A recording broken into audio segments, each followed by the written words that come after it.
What's up, everybody? Welcome back to the Monday Night Wave podcast. I go by Jay. I'm your host. Episode 2 is pretty much the same thing in episode 3. Music producer about 13, 14 years. Avid, wrestling fan. That's how we got this. If you enjoy wrestling, if you enjoy, just some quick, little beats or whatever in the middle of that, this is a perfect place for that. I'm going to introduce my co-host. He was here last episode, and y'all love episode 2. I've been getting a lot of nice, feedback from episode 2. But without further ado, go ahead, Hero, do your thing, man. All right. Hello, everybody. I am your mother's favorite heel, the king of gorgeous hero. And normally, lone taker, I would ask you, what do you want to pot about? But today, I'm excited to say that we have our first guest. He was the best man at my wedding. He is known as the High Council at my home, DT. Say something. What's Come going in, on, man. y'all? What's going on? What's going on, y'all? DT here, first time on a Monday Night Wave pod. Um, Ready to get it in. Ready to talk what we've been watching for a minute. Let's do it. Okay. So episode 2, I asked Hero how he got into wrestling.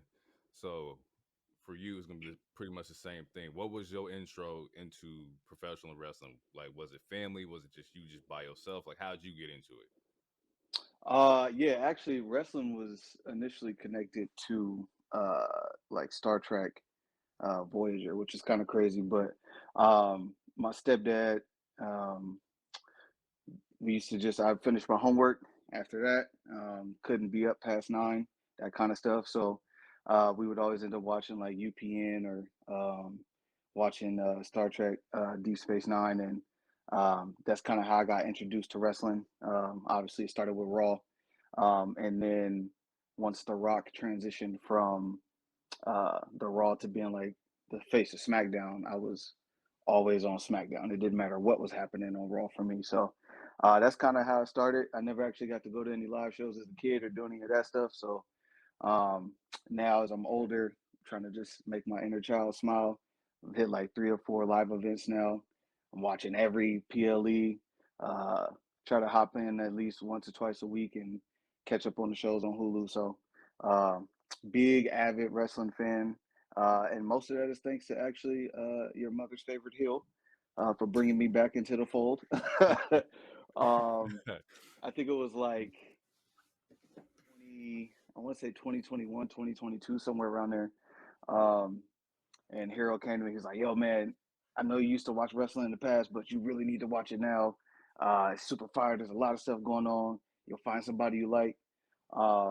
The first wrestler he showed me when I got reintroduced to it was Finn Balor. Love Finn.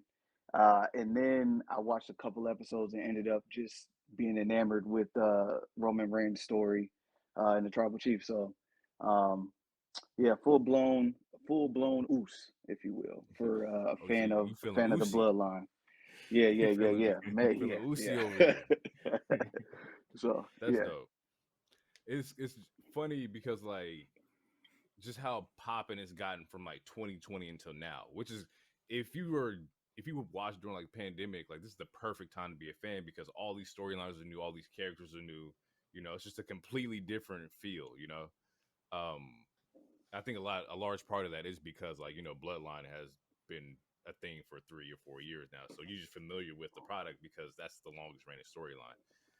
Um, cool. I like that. Okay, man's a fan of the Oos, and the same thing we had last episode was like the UPN. Like anybody without cable, bro, was watching UPN, and then SmackDown just came on. You just like, oh well, like I said, I'm here. I'm also see what the fuck Rock doing. Yeah, absolutely. yep. Word. Well, that's all great. So let's get into this week's news. There was a lot of news this week. Absolutely. Uh, the first thing I'll bring up, I guess, is finally it seems that Monet Watch is finished. It seems like it is all said and done. That she's going to be at AEW on March 13th.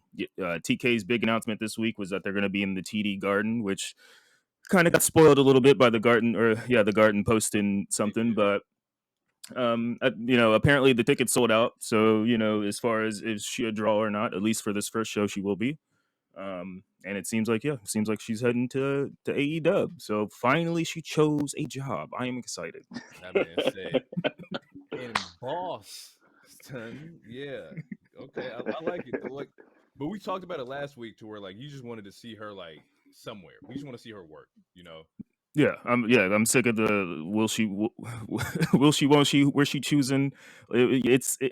It's like what LeBron did when he went to the Heat, but it's been drawn out for like 2 years, and it's like I need you to choose a job, please, so I can choose if I want to watch it or not. Please choose a company.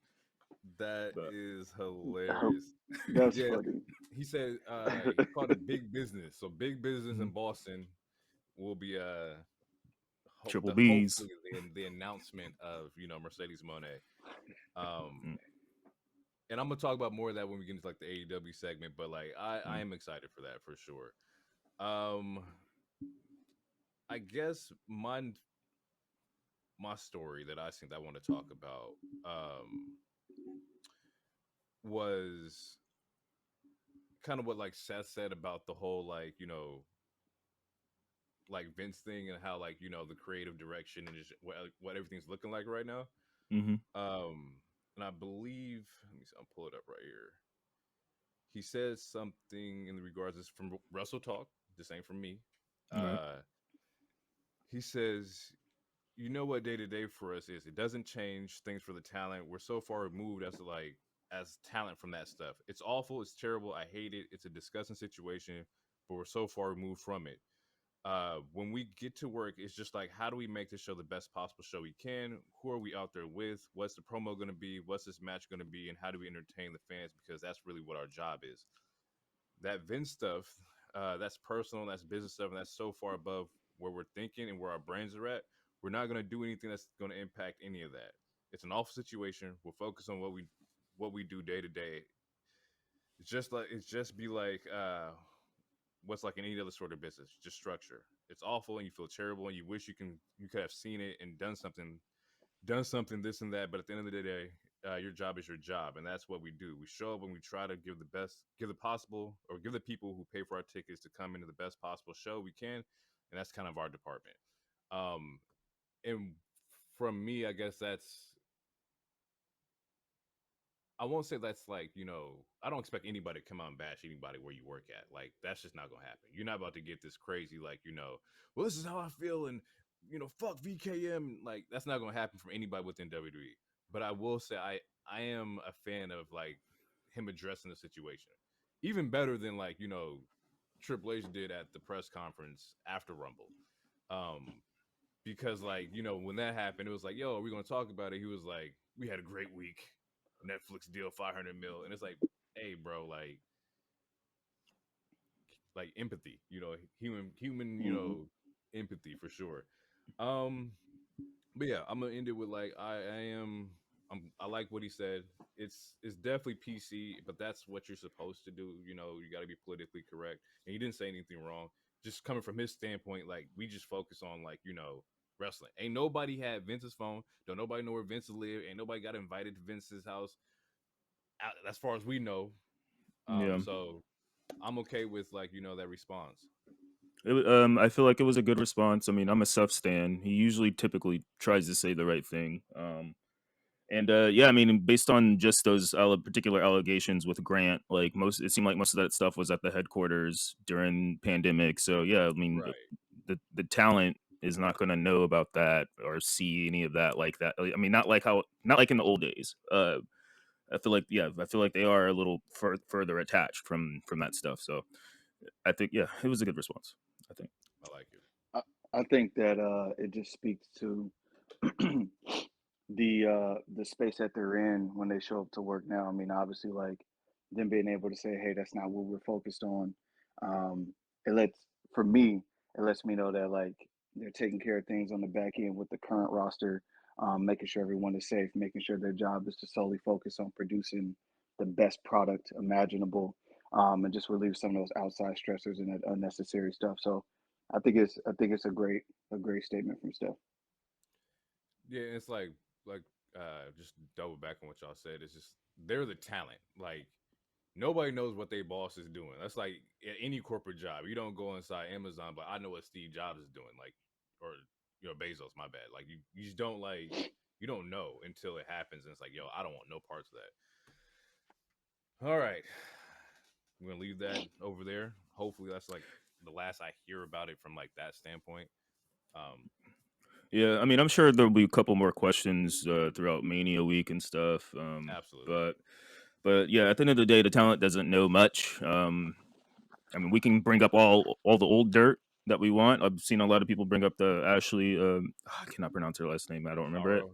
Yeah. That's yeah. And that stuff was disgusting. Fuck yeah. I wasn't watching during that time, so I don't. Yeah, I only know what I've seen through reports. But yeah, yeah, the talent can only know so much. So hopefully they get less questions, and then they could ask like people like Nick Khan the questions, like people who actually Yeah. run things. Which is why, like I said, I was disappointed in H's answer. Like you're the one heading like the company. I expected like a PC answer from you. Even if you just wanted to focus on the business, you could at least acknowledge that this is what the hell is happening. But I digress. We know we can't get everything that we want.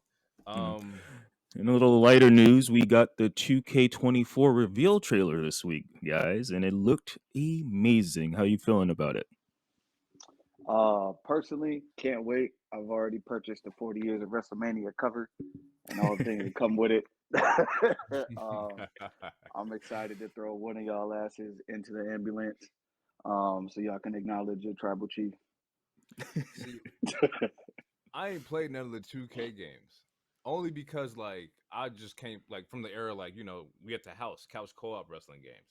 Mm-hmm. So playing by myself or against the computers never really felt fun to me. Um, but this one looks interesting. I do like the way it looks. The character concepts is just insane, or like the designs are fucking tight.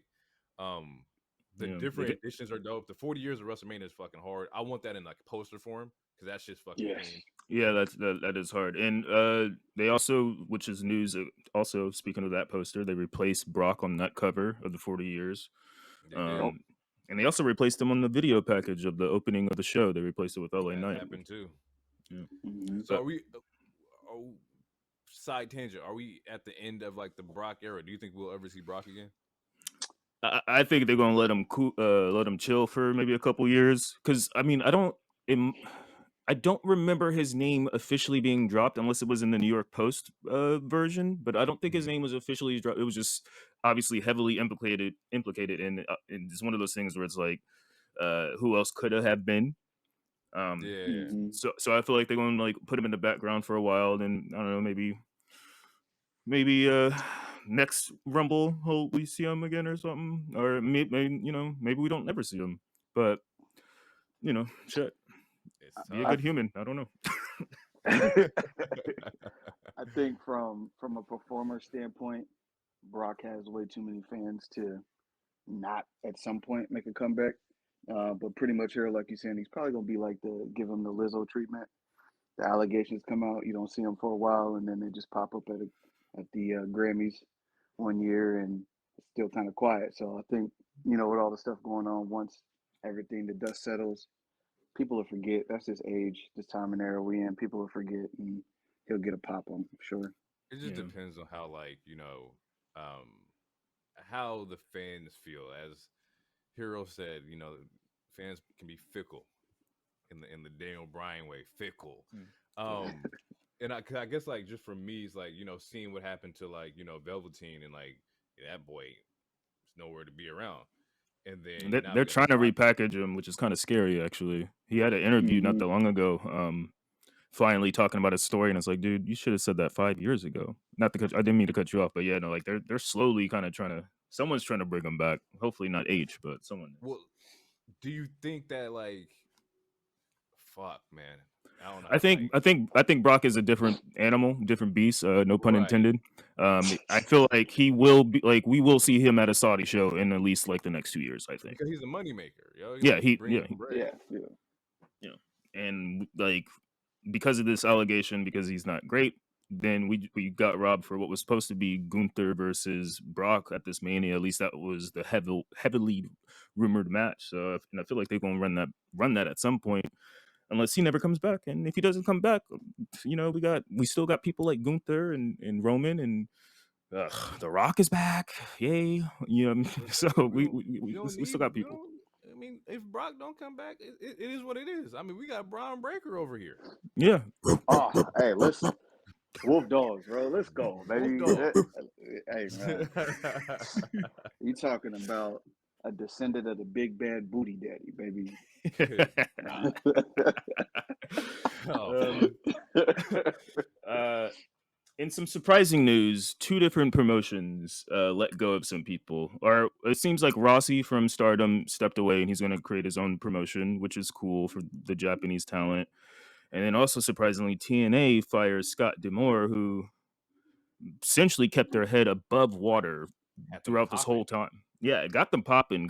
Had them like he's the one who got like the Trinities and everyone else in the last couple of years and redesigned, like revamped that entire damn company, and then they just let him go. So yeah, that the wrestling news with this week has been absolutely crazy.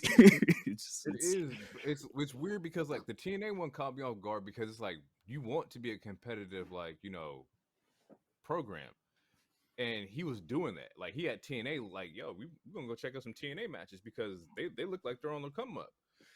So to see that he gets let go, and to also hear that some of like the talent was upset, like the Yeah, way he they was. handled that with the talent, like that wasn't cool for them either.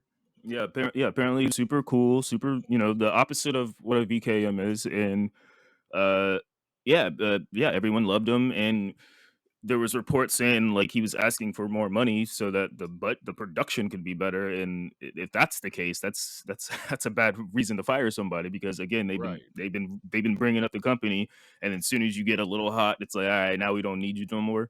It's like, it Like doesn't that's make kind any of sense. crazy. But Yeah. that's also business. It's like, okay, Mm. we're gonna use your marketing campaign to get us to make a lot of money, and then we don't need you no more because we can see that we can make this at a very cheaper cost and XYZ. It's like Mhm. I just feel like it was just weird. Like he was doing well. Like Yeah, it was why the left fuck field. would you let somebody go? Yeah. All right. Well, there's some other news, but I feel like we've been burying the lead enough. You guys want to get into this press conference? Or do Let's you hop want to into save the press conference until SmackDown? yeah, let's hop into Raw. Let's talk about Raw because All like right. the way the timeline works. Let's talk about Raw. Yeah, sounds good. All right. So, Raw this week. It started off with another Cody and Seth opening the show, and then Mhm. we get some Rocky sucks chants, which Michael Absolutely, Cole was like, "Is it 1996 again?" Um, man. Nation domination. Like man, what? What are you man, talking about? yeah. Which was, yeah, that was wild. Um, yeah. So yeah, how did you guys feel about that opening promo? I feel because during this time, like there was no decision made for Cody. At this Hmm. point, he's jumping from last week's Raw to this week's Raw, and we still don't know what the hell you doing. On top of that, you're getting crazy heat from the fans, and like nobody's focusing on like what the hell is going on. Everybody just wants Cody to go push past Seth and Mhm. get to Roman. I also do agree like that I don't like the way it's making Seth look. Like you are the champion. Whether or not he chooses you or not, you shouldn't be out there advocating for this man to to choose you. I don't like that. Yeah, yeah. I mean, you know how I felt about it last week. I would, what I wrote. Okay, so I still don't like the super pick me, but if you look back at Roman's promo, also when he was clowning Seth, he was also asking Cody to fight him, which was kind of weird too. But what Seth said this last Monday made a little more sense. It made it a little less desperate, but I'm still on the same train as, yeah. I don't really care for the choose me type shit. Like, let him choose who he's gonna choose. I mean, but They're also dealing with yeah, just crazy backlash because like from Mhm. Friday, like yeah, it was You can tell they're It pivoting. They're yeah. pivoting Well, everything right now. yeah. Well, you was gonna say something? Yeah, you got some. He hot. I think at the end of the day, they did a great job of listening to the fans. Um, whether they chose to, whether this was an initial plan or not, dragging this out, it brought so much attention, so much heat to it. Everybody was hanging on every word of every individual that was a part of the promo, um, a part of either show, whether it was Monday or Friday. Everyone was hanging on to every word, and then obviously through the weekend and growing, it was overwhelming. It was overwhelming, Absolutely. and I think they did a great job of creating their own viral moment and heat for prepping the biggest WrestleMania of all time. So Yeah. honestly, I don't think Trips and I don't think the company could lose either way because there was so much attention. It's like one of those situations where it's like um, any There's publicity is better than no publicity, or there's no Yep. bad publicity. Like it was just, yeah. No bad how do press you is good. have?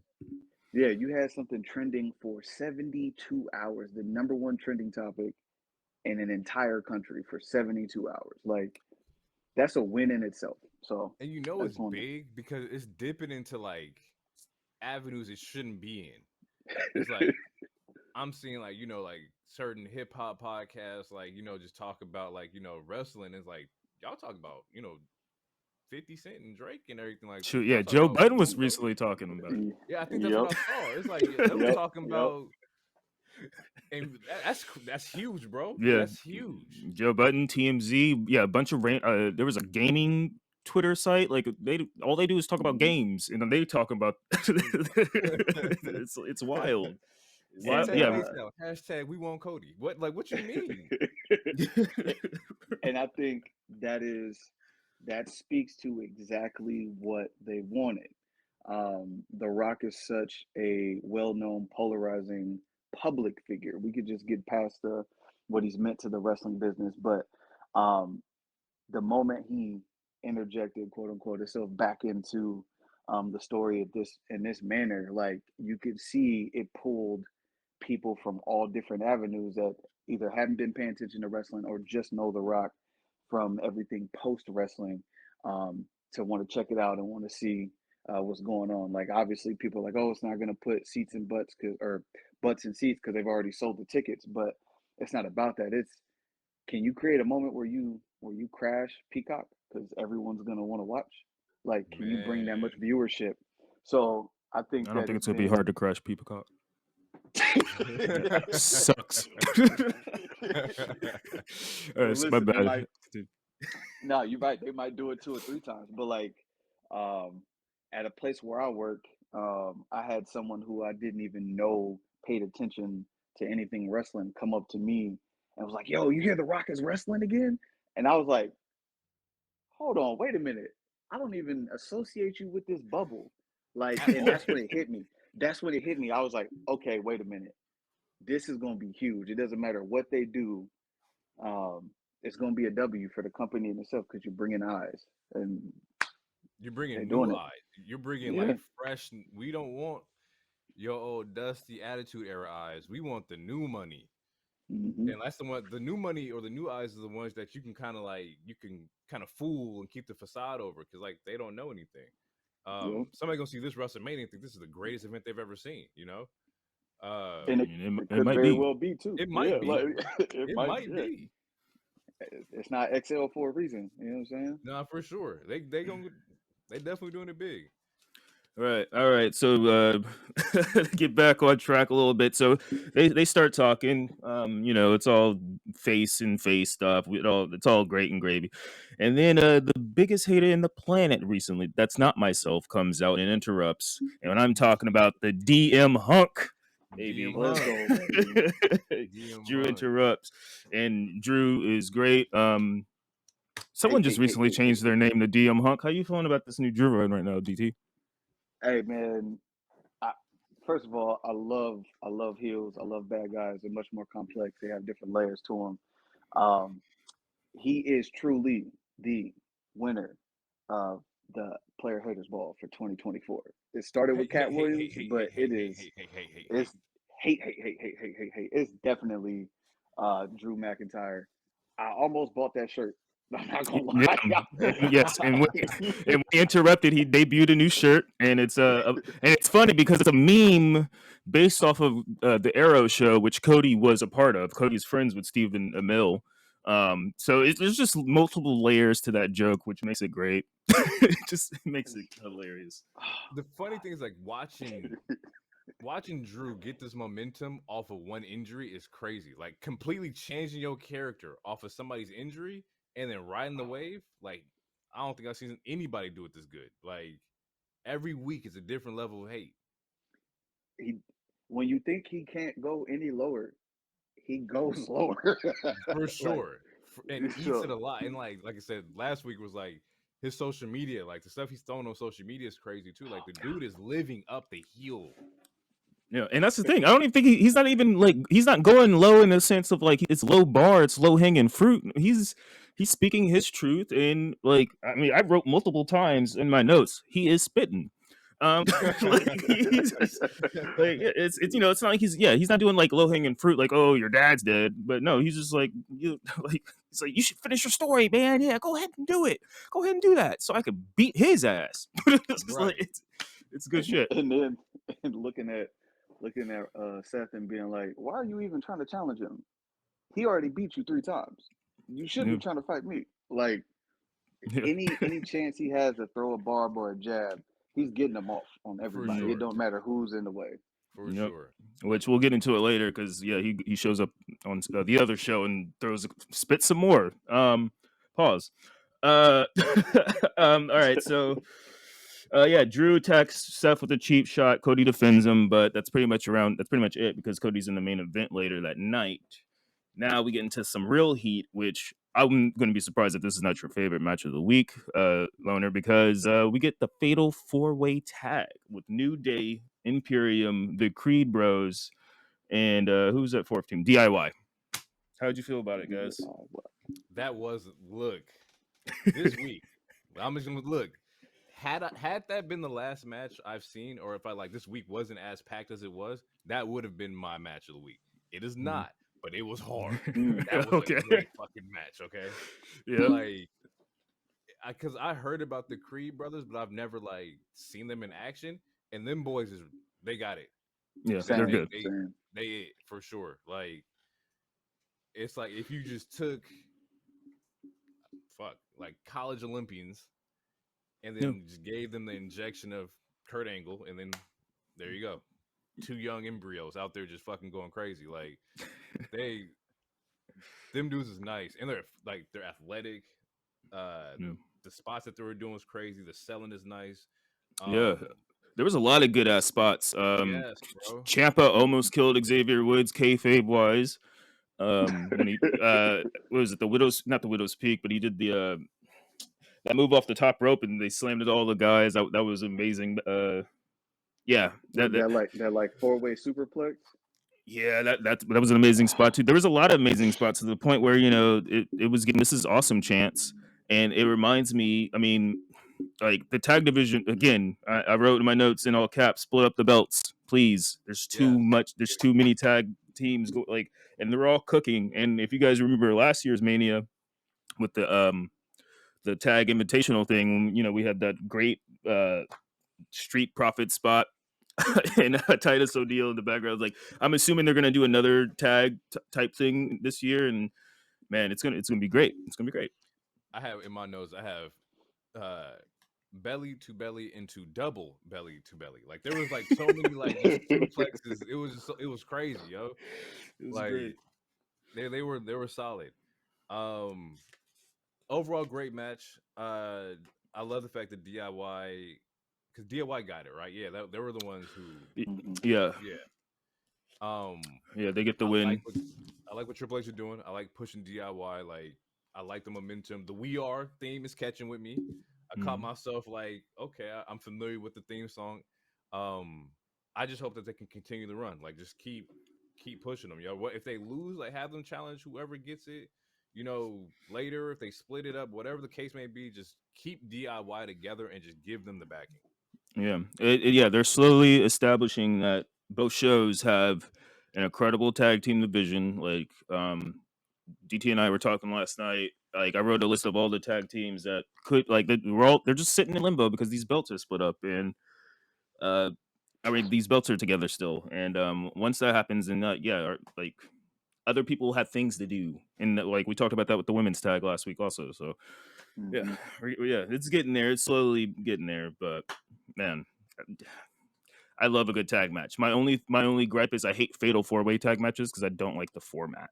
I don't like that there's only two people in the ring. In my opinion, there should be all four niggas in the Oh, ring, you and you want like tag tornado tag and four you way? tag you because you could just it's two people in the ring and you could tag whoever you want. Like it The can make for some concept, yeah. yeah, it can make for some fun spots and some good yeah, it could make for some fun spots, but to me, I don't know. To me, it's weird. Like if DT's my partner, I'm not tagging you. What the hell? I want to bring you in the match for? I want my friend in the match so I can win the match.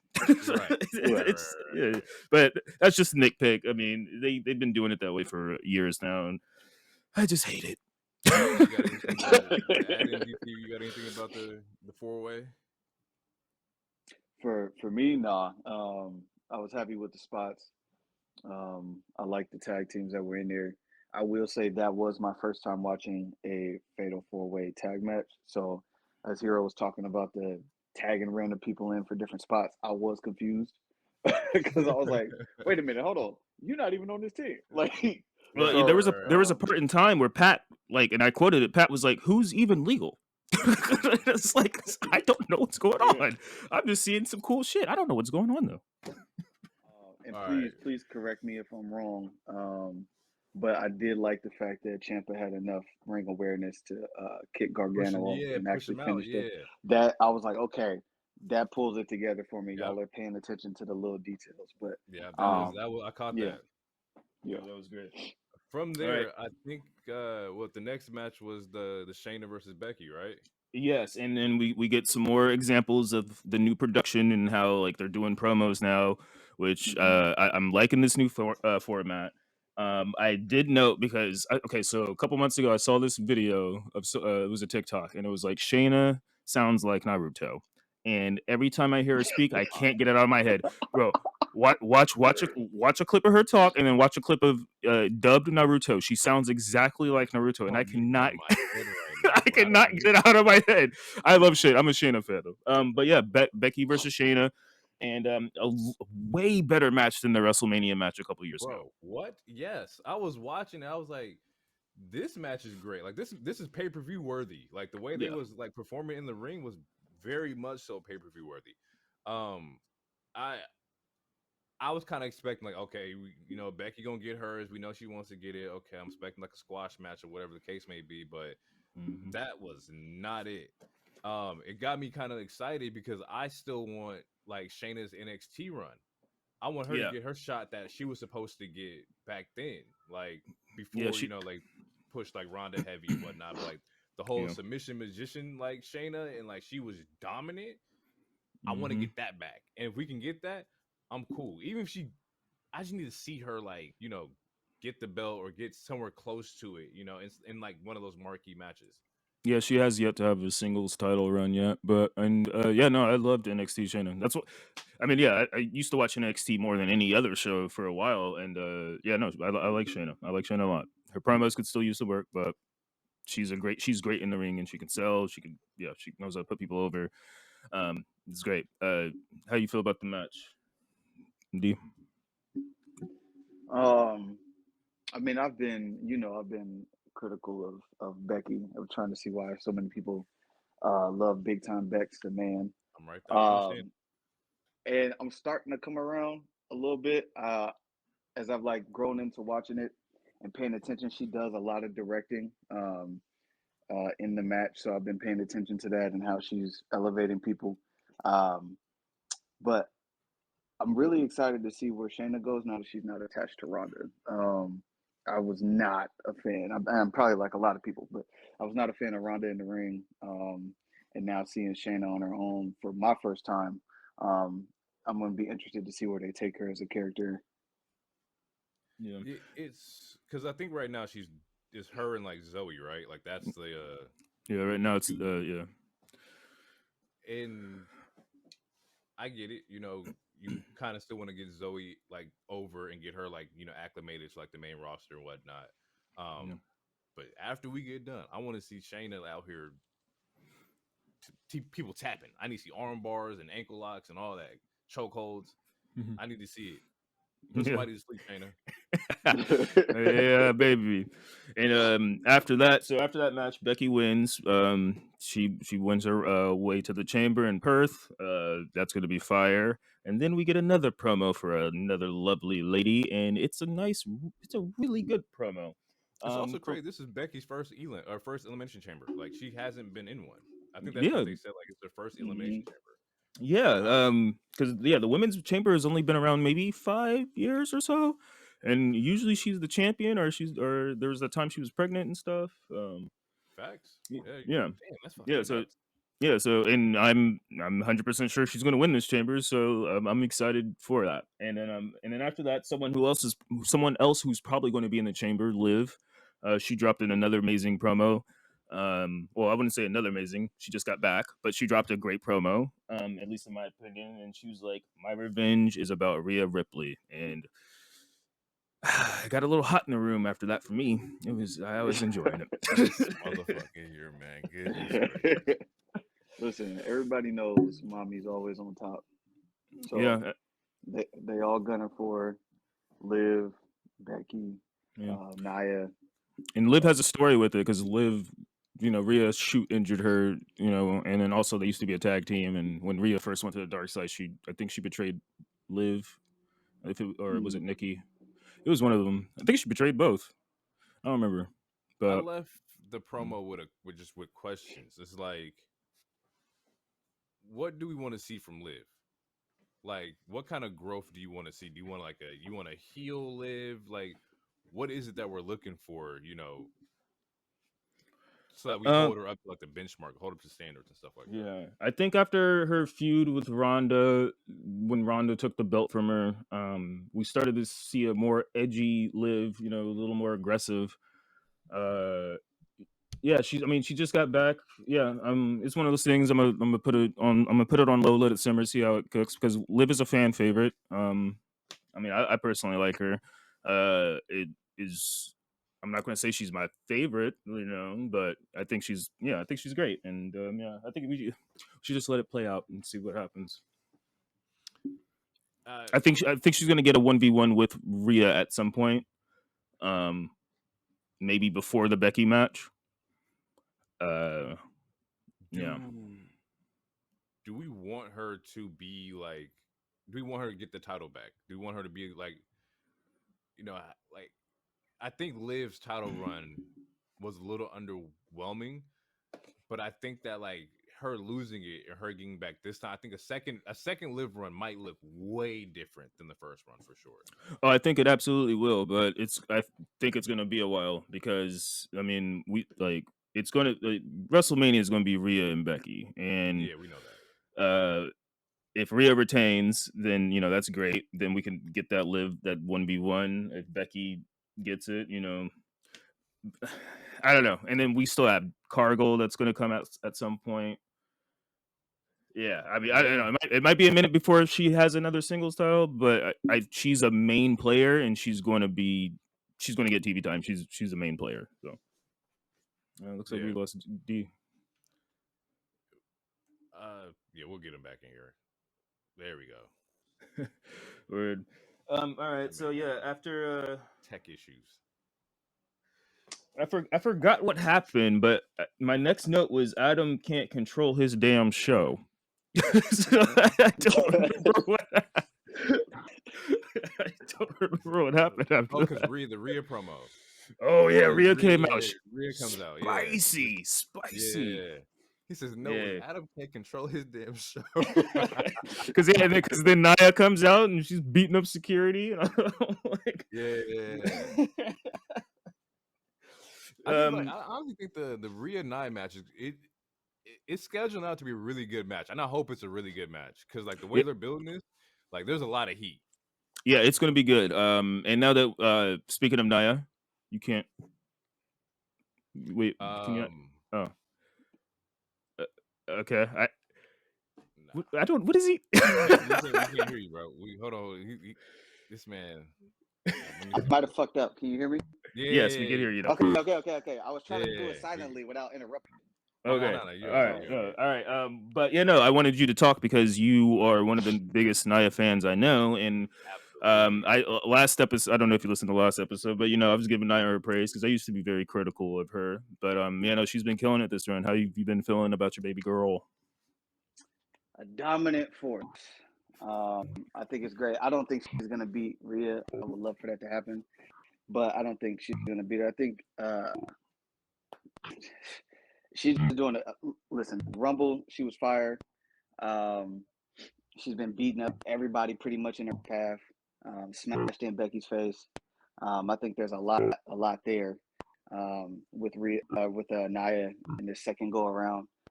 She's just putting on amazing matches. So it looks like she's being a lot safer too. So that's just what I'm seeing.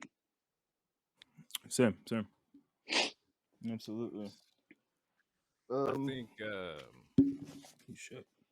hopefully like man, like because you can't get everybody the belts, but Nia is doing like a phenomenal job. Like she knows her Yeah. role and she does it really well. She gonna go in, smack people around, choke somebody out, like bully somebody. Like that's just what she's here. Like that's what she's there for. I just hope that that's not the forever role. Like we need to see Yeah. more development from Nia. We've been seeing this version of her for so long. Yeah. Hopefully. Hopefully we get her in a tag at some point. Like see some more character development. Just honestly, I haven't seen Face Naya in a while. Because she can be comedic a little bit, but I don't want to pre-book or fantasy book anything. I've been enjoying this run, and yeah, I think Naya's been doing a good job. Where do But you then, think? I was gonna say, where do you think she goes from here though? I mean, she's gonna lose the chamber, Yep. and then after that, I don't know, probably feud with Liv or someone, or honestly, probably go back to Becky to probably try to take Becky's spot, and then Becky can finally beat her 1v1, which sets Mm. up Becky and Rhea again, and so she might have to do the job a couple times, but I mean, she's gonna be on TV, so I mean, Yeah, they'll probably have like a women's like like not rumble but like battle royal at Mania or something like that. They'll throw her in there yeah, for sure. yeah. All right, so next match after that we get a mixed tag, and it's Ivar and Valhalla versus Tozawa and damn it, what's her name? Wow, what is her Maxine? name? Yeah, Maxine. Maxine. Thank you. Jeez. Okay. Thank Yeah. you. Which Michael Cole's very horny for those antlers, no pun. I don't get it. Like that's the second time he's like, "Oh, she's wearing antlers," or "She's not wearing antlers. Where's the antlers at?" I'm like, "Damn, Nah, Cole!" Pat got Cole acting brand new. I ain't seen Cole this energetic in a minute, yo. Like Pat got him acting like it's like when you go to class and your best friend in that class and y'all know y'all about to act up. That's Yeah. what you get between Pat and Michael Cole, yo. Yeah, yeah, because that man, he be going up for those antlers in more ways than one. It sounds like. Man, if I was Wade, I feel some type of way. I'm like, you wasn't doing this like this. Come on now. Hey man. For real.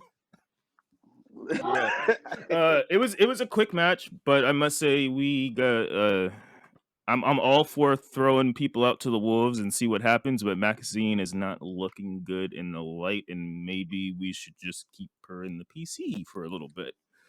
You know what's crazy? I'm the complete opposite.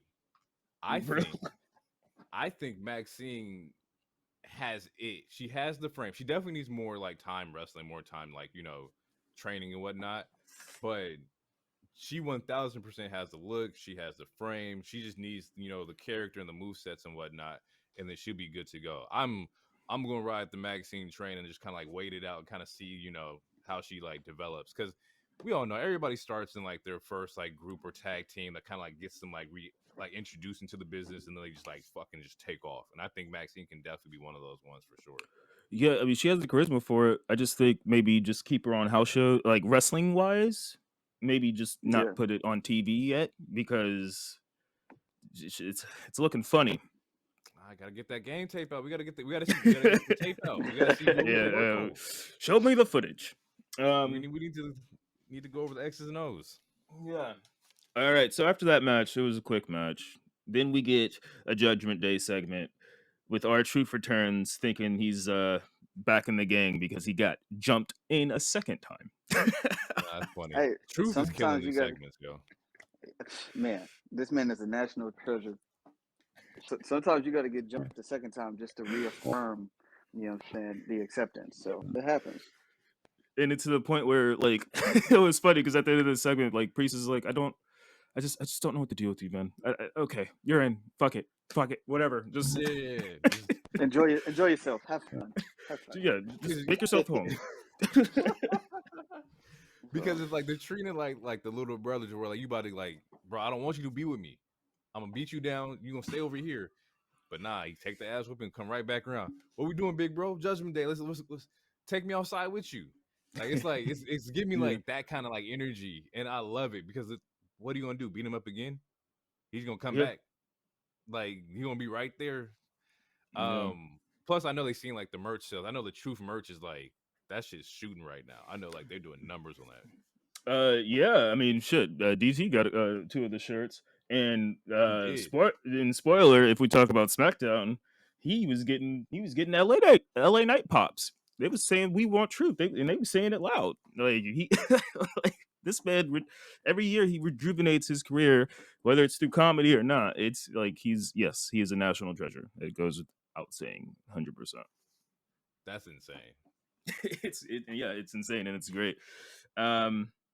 So in that segment leads to Big Head versus Miz, JD McDonough, which it was a fine match. And then Truth comes out, and Michael Cole, was it Mike? It might have been Michael Cole, but he even says like, I think maybe Truth is playing dumb, and like he's effing them over on purpose. Sabotaging them? Yeah, It's slightly possible. sabotage.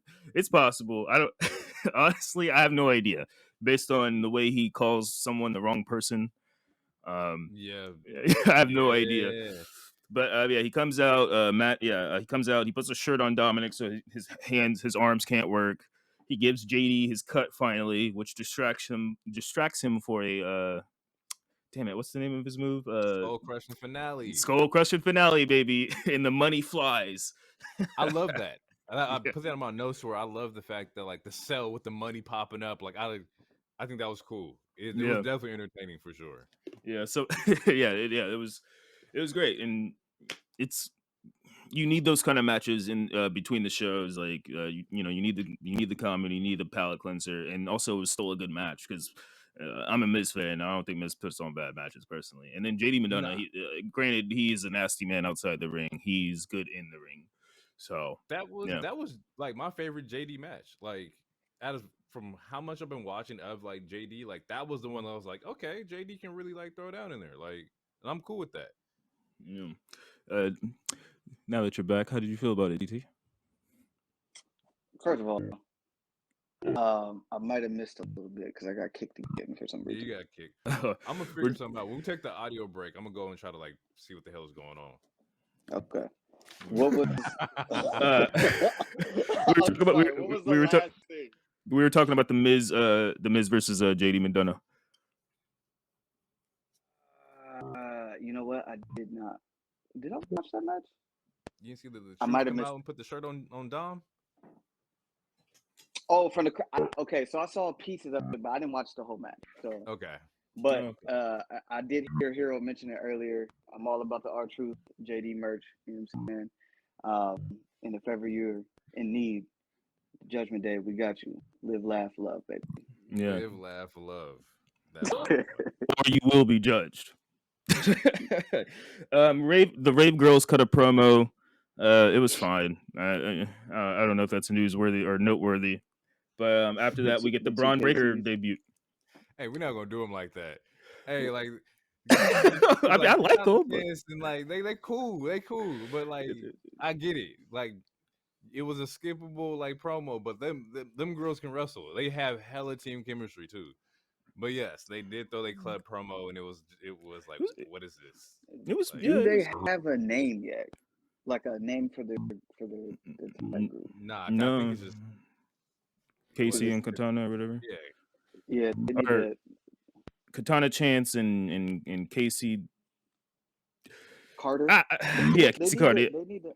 they need to do a play on something with that. There's two KCs. They got to figure something out. Yeah, KC Square. Honestly, I think you said that the other day, or maybe even the internet said it. But until then, I'm Yeah. calling them rave girls. Uh, those EDM ladies. Um, EDM group. yeah, yeah. So then after that, we got the Braun Breaker. I don't want to say, yeah, it's a debut essentially. And the crowd barks. So the crowd was even effing with it. I don't remember who he fought. I didn't write that down. Or Braun? did he fight? Did he fight anybody? Nah, he was trying to Okay. kind No, of he was figure out if just he's gonna be on Raw or not. yeah, Gotcha. yeah. Okay, yeah. I need to start writing if there's matches or if it's just backstage promos. Um, all right, so yeah, he gets in the background, and then we get a CM Punk hospital promo or recovery promo. How you guys feeling about Yeah, that like promo? these are always good to see. It's always good to see, like, how like the surgery went and whatnot, and like, and to see that they're okay. Because Yeah. sometimes we don't get these, and like you'd be like, damn, like what happened to XYZ, and then you go and look up stories, Mhm. and like, oh, he had a staph infection or like shit like that. Like I remember when Truth was out, like Truth was going through it. Like Mm-hmm. so to actually see that this is in a brighter spot, cool. I'll see Punk. What we looking at, like SummerSlam maybe somewhere around there. I would say he might just return at Survivor Series again. That wouldn't be bad. I mean, yeah, I don't He's know. He tore his tricep or what was it? Yeah, his tricep. yeah, yeah. Mm. So he tore his tricep. And I actually watched. What's funny is I didn't watch the hospital promo, whatever was on the live show, but I did watch the digital exclusive stuff on the WWE uh, YouTube page.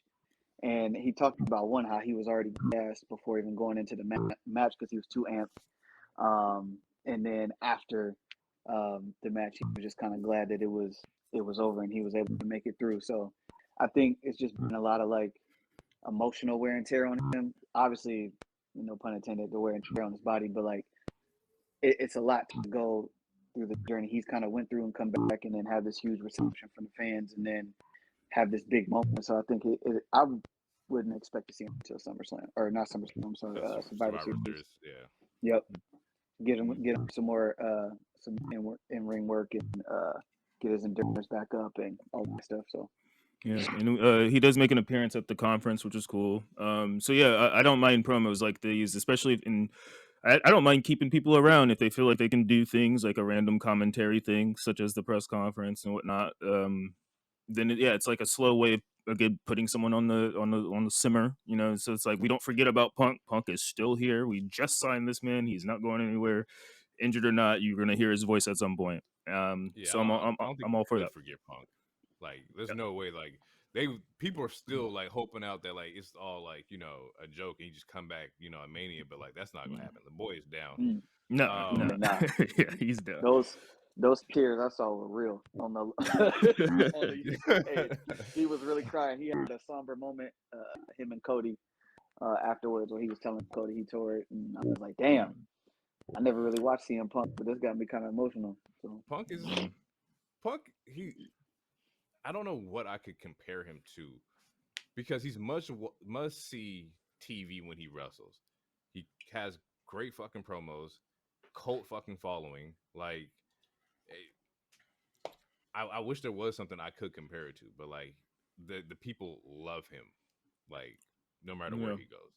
Yeah, I'm like I am still not the hugest fan of him, but when he has a microphone in his hand, he can get me motivated anytime. Like he's a really good talker, and he can tell a story through his words, which is a funny way to say you could tell a story because usually use words for that. But yeah, no, yeah, it was good. It was good. Yeah, it made me care, and I don't really like him. That I'm neutral on him, honestly. So it's like, but it made me care. I was like, oh man, that was a really good promo.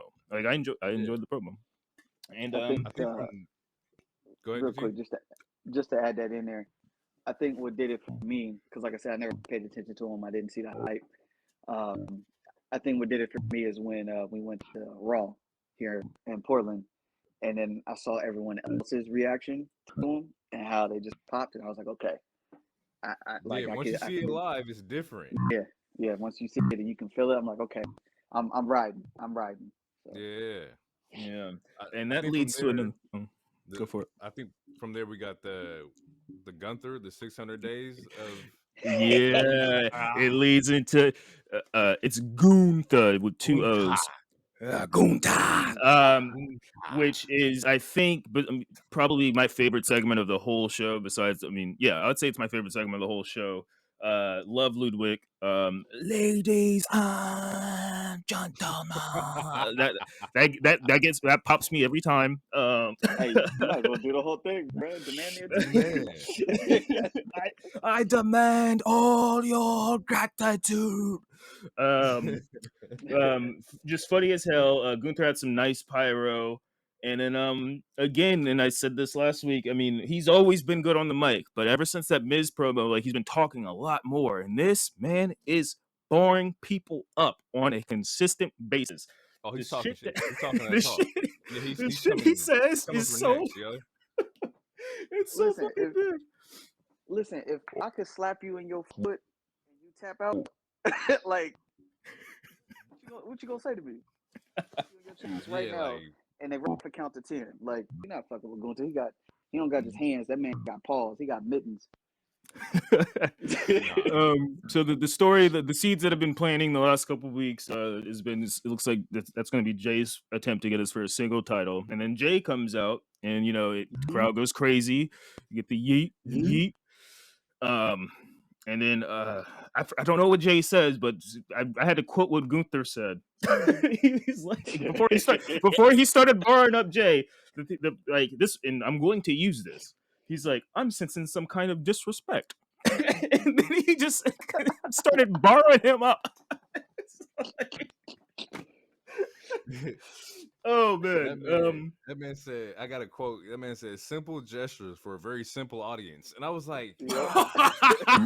"Damn, man!" And then he says, "Oh my goodness!" He's like, "I'm gonna beat you worse than your family ever did. You gonna wish that you were back to the days where they was confusing you with your brother." Like I had to, What, bro? I walked out the room. I wish my wife was here. I had to walk around the house. I did the black person do thing where you just walk around laughing, and I walked into every room fucking laughing. I did not expect him to say that shit.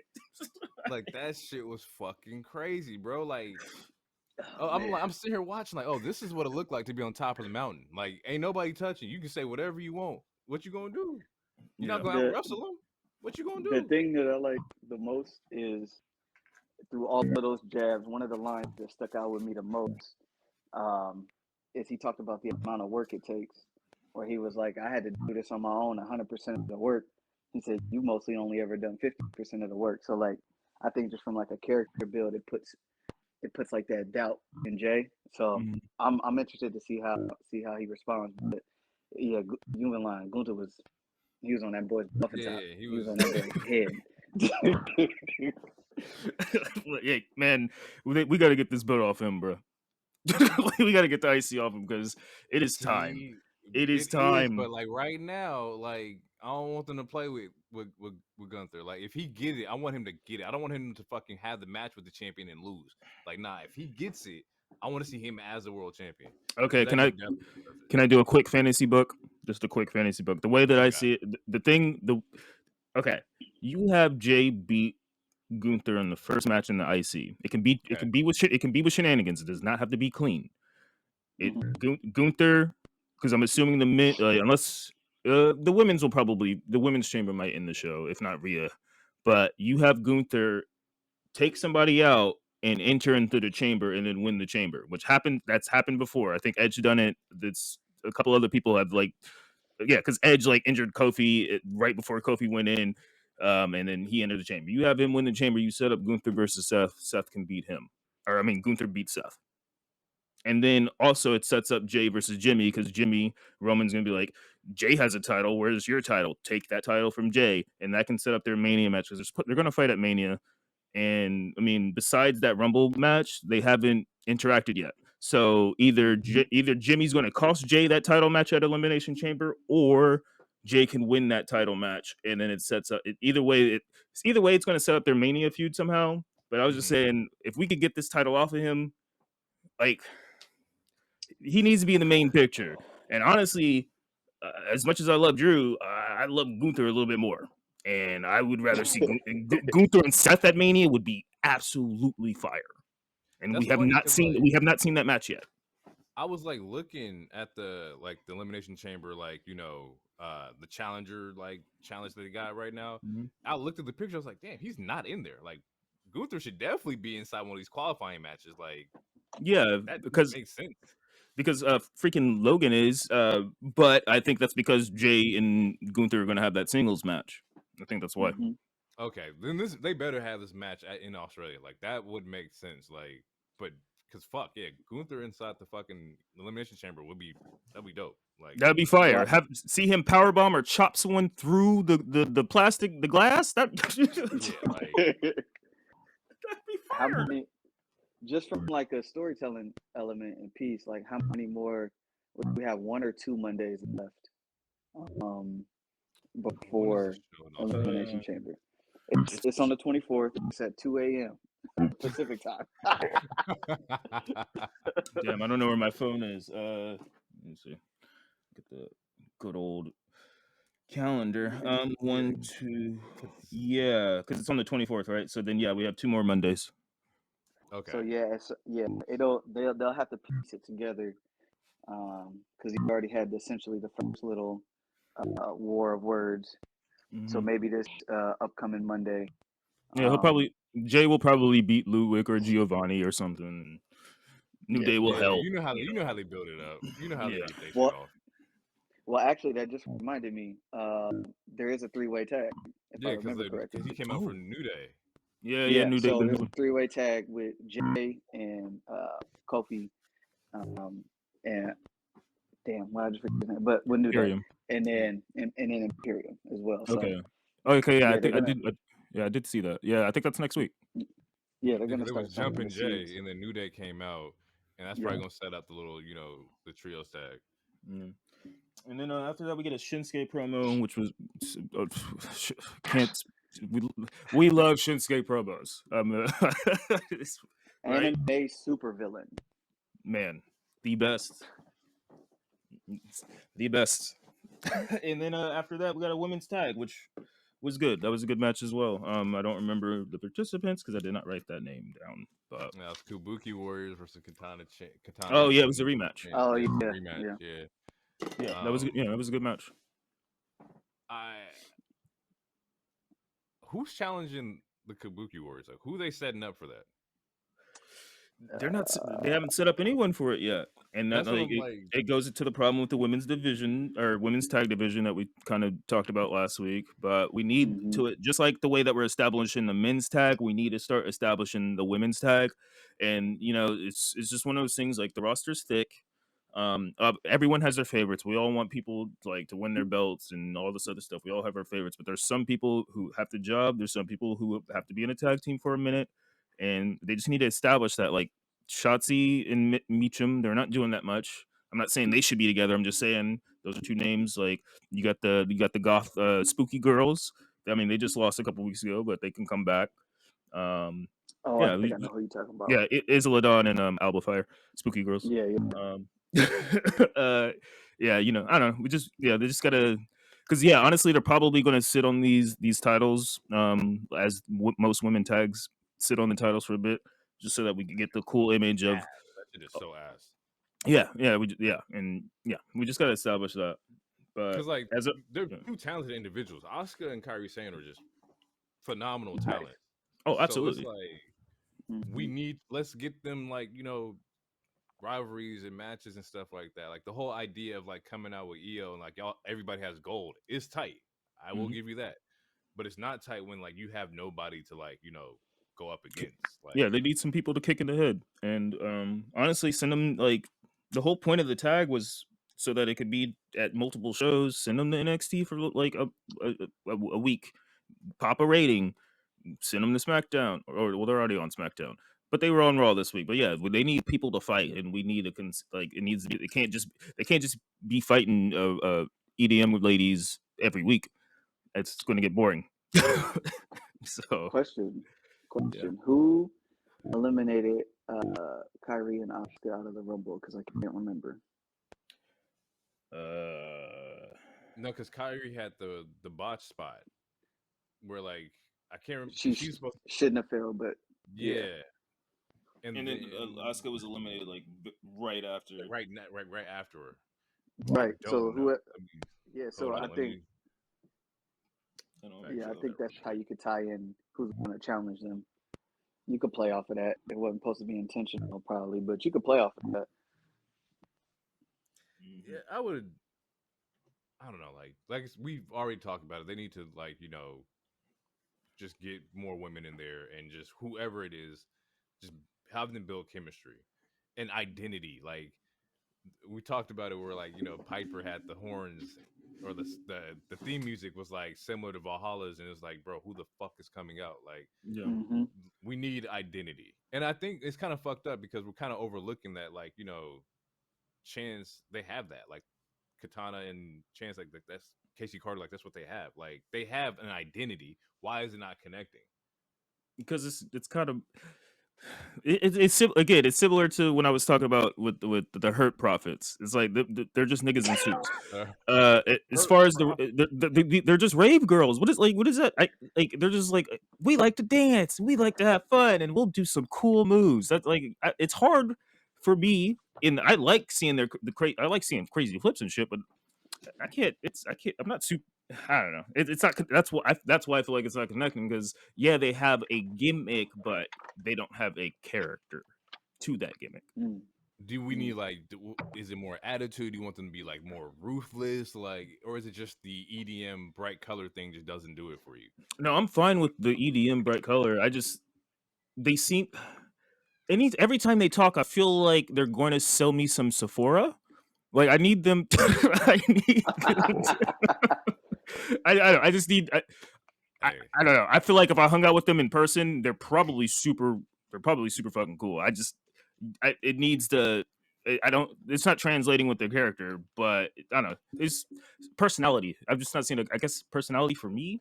I don't know about what everybody else or the crowd or anything. I mean, they're not. It's not like they're being booed or anything. They get reactions. So they're getting reactions. They have like a great chemistry. It's just and a good finisher. Yeah. It might take some more time, honestly, because like even in NXT, they were kind of just like they were there. Like people didn't dislike them, but people also didn't like. They were just neutral, and I feel like they're going to be neutral for a while until I don't know. We see one of them really get punched in the mouth and see how they react. Maybe they need to tangle with Becky or Bailey or someone to bring this personality out of these two ladies. Okay, they're gonna be here for a while. It'll probably get over weekly, just like how DIY has been the last month. And that could be the case too. It could be a slow burn. I think you see them more. Yeah, I think you just got to get the world used to seeing these rave girls and hopefully they just add a little something to it. Like, are we going to see a video package of them in a club every week? Just dancing in circles, like I don't know. It was funny. That was funny. I will give you that. Yeah. I think from there we got the Sammy promo, right, where Sammy's just trying to find his place in season or before preseason before WrestleMania. Great promo. Officially puts him he's finally in the heavyweight picture or the top card. He's no longer mid carder, and I love how they did that. Yeah. You think Sammy is ready for the main card role and talent wise? A year ago at Elimination Chamber, he was fighting Roman. He's ready, and the fact that we'll see what happens on SmackDown, but I feel like that's a slow burn. They're trying to make him his main character, one of his most character traits, like in NXT, like he's always been the underdog. So they're going to make him the underdog. He's probably going to get his ass whooped a couple more months. But the thing with Sammy that kind of I don't know is that from what I've seen and how they present him is that he's always carried by a much cooler factor. Like KO is the cool factor out of KO and Sammy. You're watching for the stunners and the buckle bombs and stuff like that. the bloodline angle was purely bloodline. You wanted to see him get back at Roman because like he was the bully and he's getting bullied in that situation. I don't know if Sammy can carry that kind of momentum or generate that kind of momentum by himself. At least I haven't seen it. He still I gets think he can. he still gets pops when he comes out, but it's definitely not the same as last year when he was a more uh, relatable character. I think now he's kind of sympathetic in a lot of ways. Yeah, and they're gonna play on that, and then in a couple months, he's still over like Rover, but in a couple months, Sammy's gonna get it. He'll probably have. Actually, I don't want to predict when he'll get a title, but That's what I'm saying. let's say they do. Let's say they do Drew and Seth, and Drew does beat Seth. Yep. Sammy's I going was to be the thinking one to that. take. Sammy's going to be the one to take it from Drew if Mhm. that happens, Yep. Ooh, unless Because Damian cashes because in. that's tough. well, I don't know.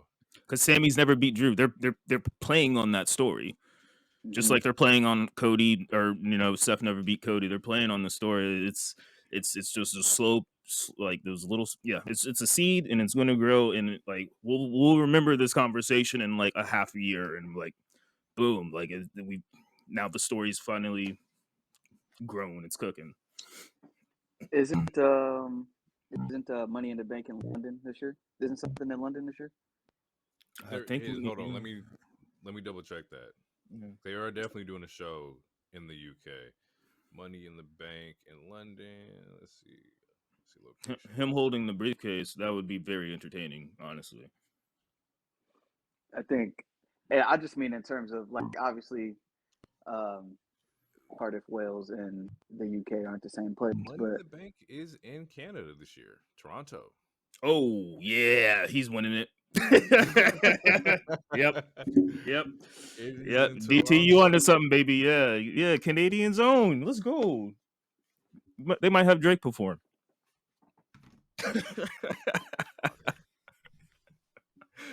Fucking shit, man. That's funny. All right. Is So then, oh no, go ahead. well, like now we're like now the Canada side of Money in the Bank has me like long term booking, and I'm Mhm. thinking like somebody winning something over there. Somebody gonna either win or somebody's cashing in something over in Canada, and I don't know what it is. Like whether that's like KO finally getting off Logan in Canada, which would be kind of cool, or Sammy winning Money in the Bank. Something's gonna happen for sure. Yeah, something's gonna happen for sure. Um, all right, and then in Raw we got the main event, the bull rope match with Cody and Shinsuke. The bull rope match, I thought it was a good match. Uh, I love the idea of giving like premium live event matches, just on regular Monday Night Raws. Mm-hmm. I like that. Like you're keeping me invested in the rivalry. However, they did it in Portland with the street fight. Mm-hmm. Why are we doing this angle with Shinsuke and Cody like back and forth like so many times? Yeah, I feel like they just needed to do something based off of what happened last week with Cody's announcement and The Rock coming out. Hopefully, this is the last time they face for a while. Um, yeah, I don't know. I just feel like they needed to do something because Seth's still hurt, and then did Drew fight I guess that loss? Yeah, I don't know. Drew. They just need. I don't know. They needed a match of something to sell some tickets. I guess. I don't know. What Drew did have his qualifier match. No, he didn't. He had that on. It was the Wait, SmackDown. No, he had it on okay, it was SmackDown. SmackDown. Okay, yeah. Yeah, because To me, him and Sammy. you could I be think. on something to where like Or no. Seth is injured, so you don't have your main event with Seth. Like you usually can depend on. At that point in time, Cody was undecided on what the fuck he was doing, so you kind of needed a filler to kind of hold everybody over until they figured out like their decision making and shit like that. Yeah, and it was a special stipulation, so yeah, it keeps. So Yeah, you got main event players, PLE candidates, big. Yeah, it's a big match feel sort of, and then also it's a stipulation, so it's not just a random normal match, and you know it's you get funny to because I see really somebody get hit like with a Cody. belt. I like Cody. I just want Cody to be like a motivated Cody. Like when Cody get angry, it's like it's a different level, and I kind of like I want to see that level of him. If you get it off of Roman, like let me see you like angry Cody. Don't give me kissing babies, Cody. I need to see. You're not gonna like this from me. You're not gonna like what I say here, and it's not on purpose. But it's like I need to see the Mox version of Cody. I need to see some blood or something. Let me see some aggression Hey, from yo. Cody. Well, I mean, I don't know if you did that on purpose, but if we could segue into the press conference because I feel like we do get some of that angry Cody. Yeah. All right, let's do it.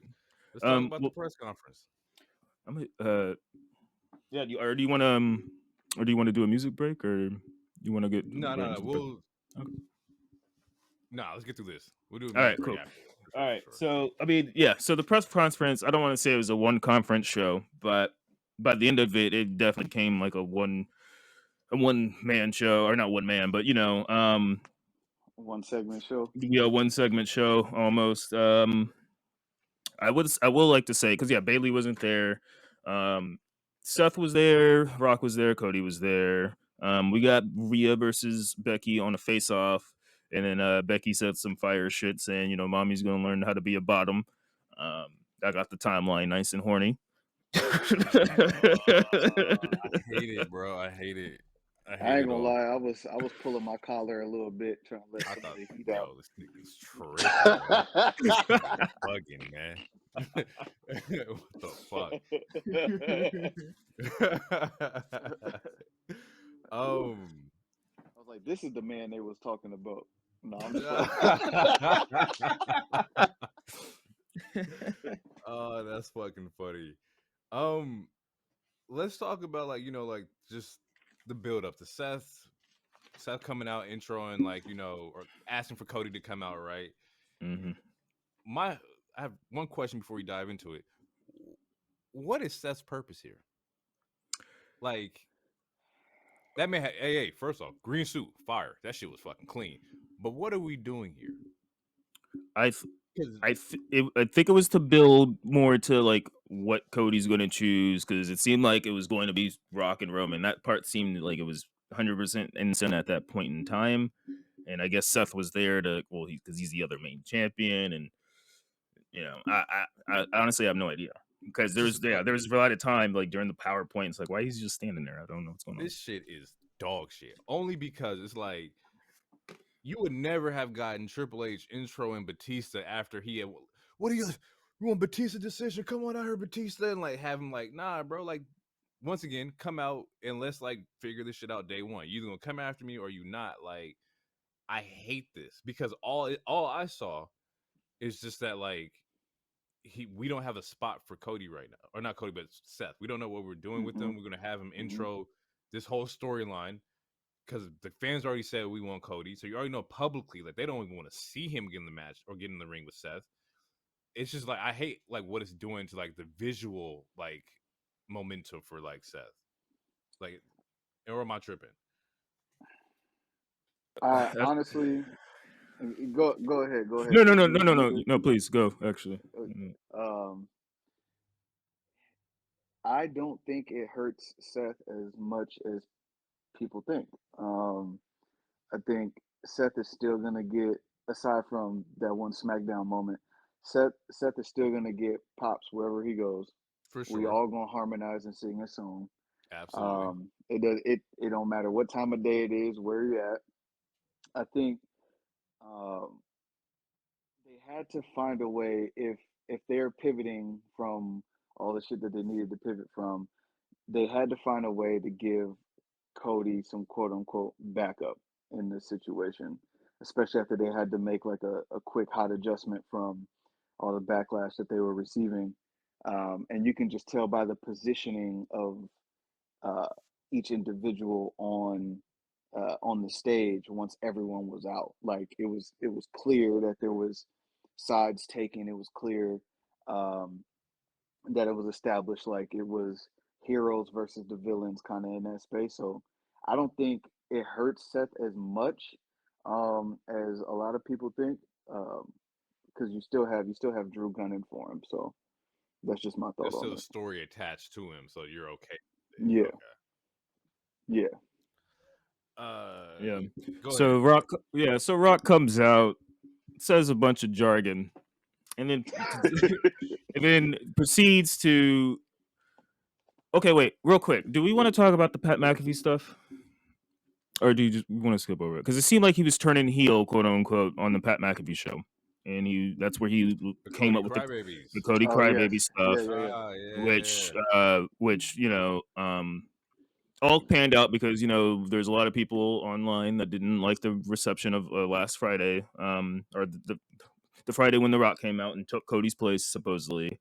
You have people like Dave LaGreca trying to make a rally in New York, and you have some people sending death threats to Ava and Sammy and The Rock and other people too. So then, yeah, he essentially goes on Pat McAfee and he says a bunch of stuff, and it seems like, oh, we're getting Hollywood Rock back. Hollywood Rock is coming back. He's heel.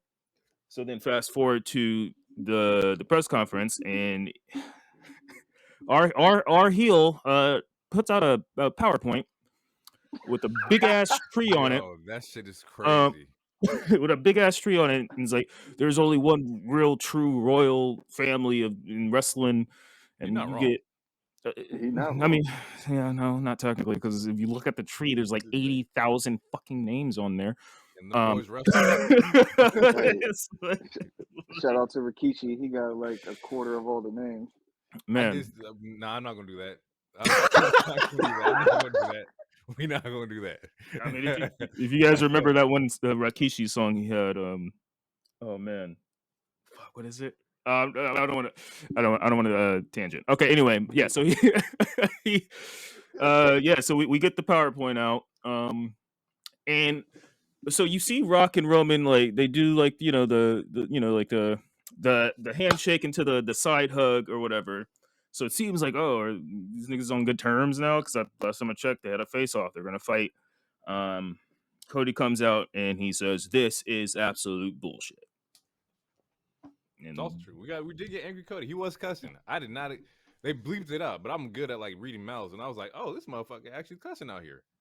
Cool. yeah, All right. yeah, and then he started cooking them up a little bit. Like, Yeah, what does it yeah. matter? Nah, What does it he matter if did what he did. yeah, I mean, it didn't deserve the ether beat, but Nah, he still was barring him up a little bit. he was definitely barring him Oh up, yeah, and it's Ether funny beat because he's them like, too. your great grandfather would be ashamed of you. I was like, that's all right. We're back at Cody. Cody was cussing. Now you bring it right back down to hugging babies, Cody. Like, let me see, like, you come in and just go, like, and he did demand who he wanted to face. It was also kind of weird because in that same, like, segment, Roman talking about, I choose who I want to face. And I'm like, this is definitely not how that works. Right, But And and also because last week he did ask to fight Cody.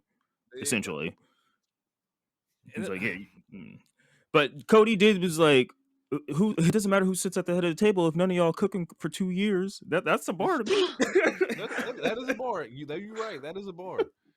that deserves a flex bomb. Yeah, that was And a it's just yeah. like, I don't know. Yeah, okay. And I think this is where like Rock's going over the family tree and whatnot, and then he's like, Mhm. just showing you the bloodline of everybody here. Um, but in the same vein of Cody like talking about like, Roman's ancestors, that's when Rock steps up and is like, you're talking about my bloodline, When you're talking my about family. yeah, he was in his whole Dom Toretto. I Um, goodness gracious. Family's the only thing that matters. Yeah, which is wild because you wanted to fight your nephew or cousin like a week ago. It just, Well, so I did. That's why I don't understand it, bro. Like, this doesn't make any sense. Last Friday, it's like the standoff between you two. It's like you were gonna fight your own blood, but because he said it, you want to. Is yeah, it different? but he so honestly, the reason why I say that is because as toxic as this might sound, um, like that's kind of the family dynamic. Like if you got a crazy brother or whatever, or your brother did something, you could talk about it, right? Like if it's your brother. But then if somebody who has, what I'm saying, no connection to the family is talking about it, it's a different thing. It's a different right. thing. So I can you can talk shit about have DT, but you can't talk shit about DT because I'll beat your ass. You know? Yeah. No, I feel it. so That makes that sense. that's the play. That's the play that they're going with. Like, yeah, we wanted to battle for dominance and supremacy in our family, but then outside of that, it's like, hold on, nobody's going to come against our family, and that's why they try to do that whole little uh, uh, PowerPoint, the Word document PowerPoint with everybody on it to kind of put emphasis on that. Like, we built this company, and you're somebody who now you're trying to attack our family kind of deal. That's kind of how they tried to turn it. I see. Yeah. Yeah, from that aspect, you're right. Cause And like if anybody talk crazy about somebody I knew, it's like, yo, like what's up? Like what we doing? Yeah. right. Yeah, you can't say what I say.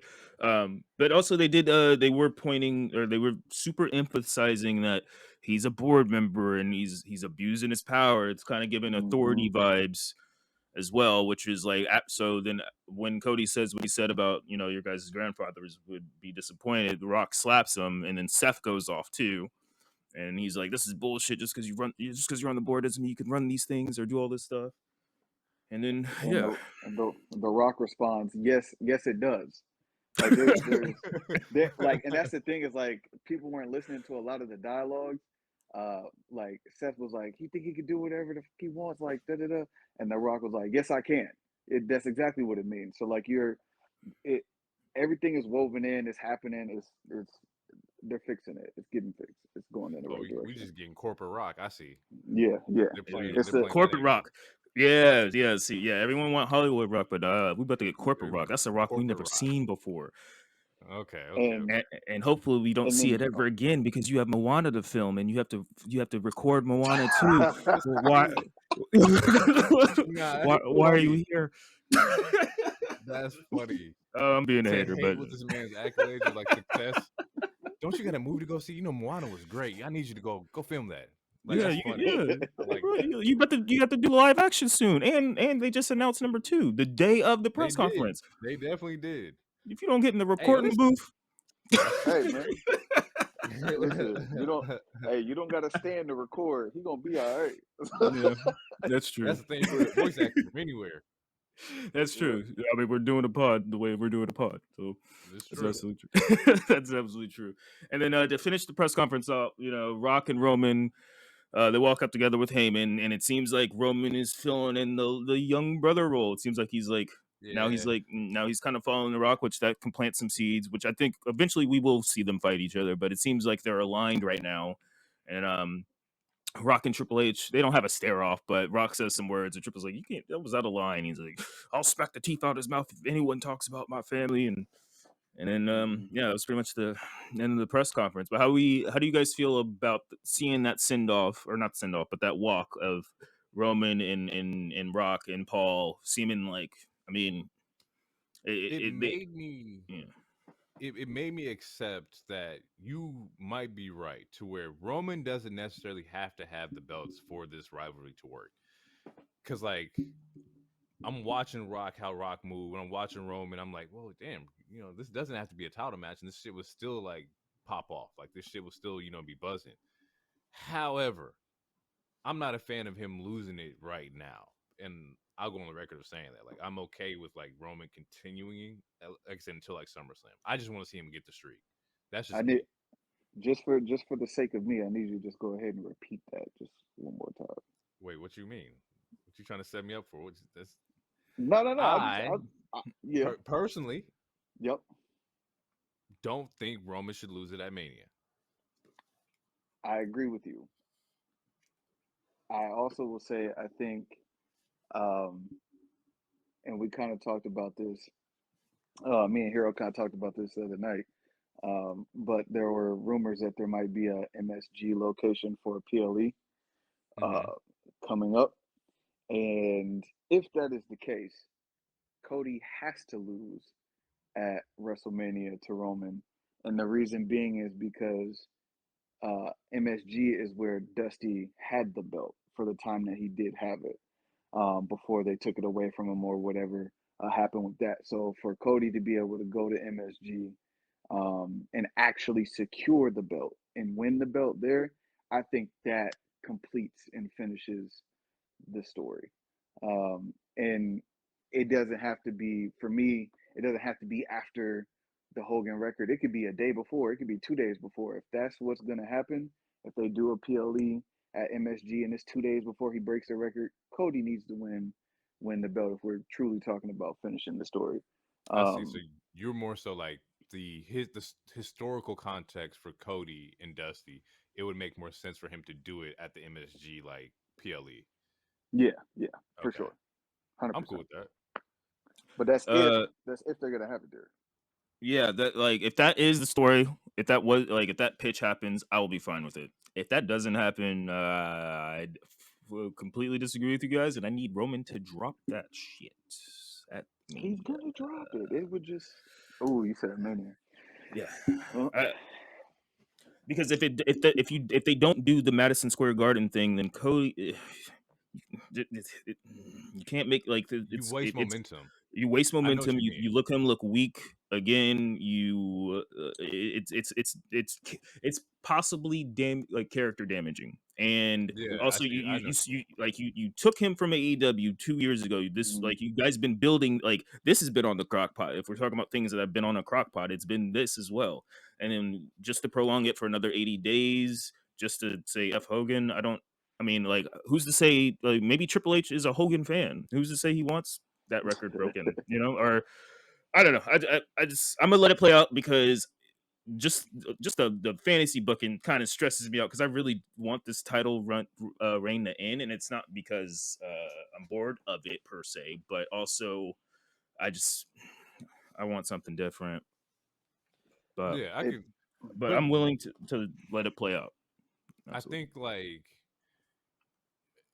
like for first off, whether Roman drops it or he doesn't, or whatever the hell happens at Mania, I'm cool with it.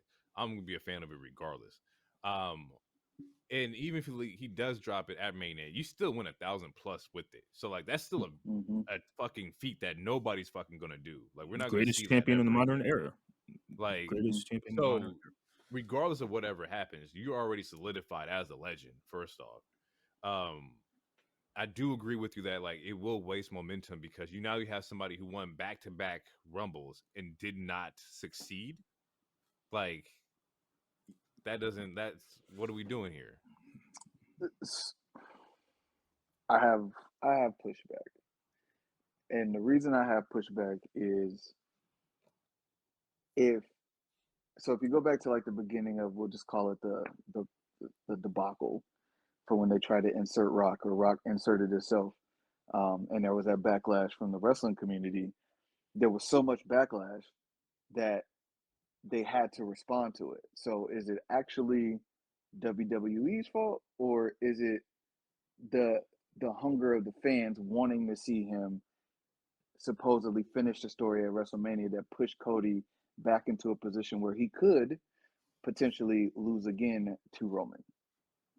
I think Right. that's something. I think that's something to think about. Like I people think like they wanting. already had a story in play. Like let them have their story. Let them finish it out. But like Mhm. because the fans are so mad at everything, like you kind of have to respond to kind of like quiet them down. But eventually, whatever they had planned is probably still gonna happen. Yeah. I'm on. See, yeah, I was talking to David last night or DT. Sorry.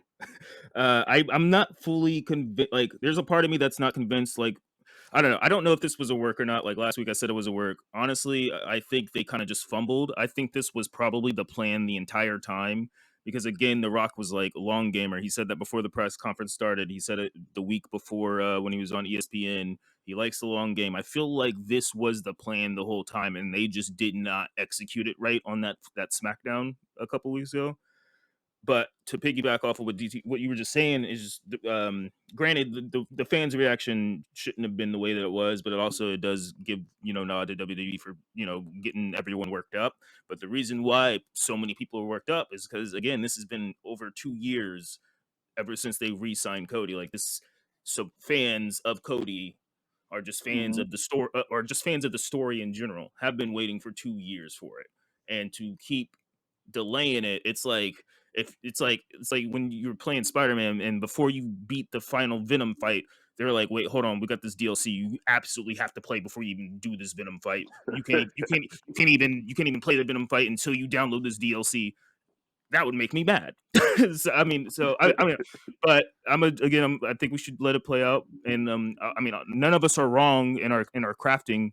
It's just Nah, this is the best part. I love this part. It's just yeah. like we're just talking it out. Like this is the most fun ever. Just to sit here and just get these ideas off because at the end of the day, like we don't know what the fuck's gonna happen, but we all gonna have our opinions on it, and I'm cool with that.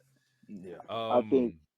I Go ahead, think DG. once Cody gets the belt, he's gonna have it for a really long time. I don't think as long as Roman, because then it devalues the last 3 or 4 years. But I think the moment that he wins, he's gonna have that belt for a while. So for people who are quote unquote tired of like waiting or it's Cody's moment now, like he's gonna have a reign, no pun intended, for a hot minute. Nah, Um, nah, that's what I think. nah. Maybe It's gonna unless happen. they make Damien cash in. Look, we're gonna get If that Damian Netflix cash in, deal, he that gonna get first Raw on flipped. Netflix. Brock about to come out and pin him. 10 seconds. Well, Cody is black, so I wouldn't be surprised if they suck Brock Lesnar on him just to take his title. All right. Well, yeah, that was Raw. Yeah, that was Raw. We're gonna do a quick little audio break real quick, and then when we come back, I'll go over like AEW, SmackDown, and we'll get out of here. All Sound right. good? All Yeah. right, we're gonna have y'all tune in real quick to some tunes. This one is brand new. I just created this one like actually today. If you're listening to podcasts on Monday, 2 days ago. So yeah, hopefully you guys enjoy this. We'll be right back.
James Carter. What's up? What's up is I heard you was getting your ass kicked out there in Hong Kong, brother. What? That's right. I'ma whoop your ass. And then I'ma whoop your ass. Get it?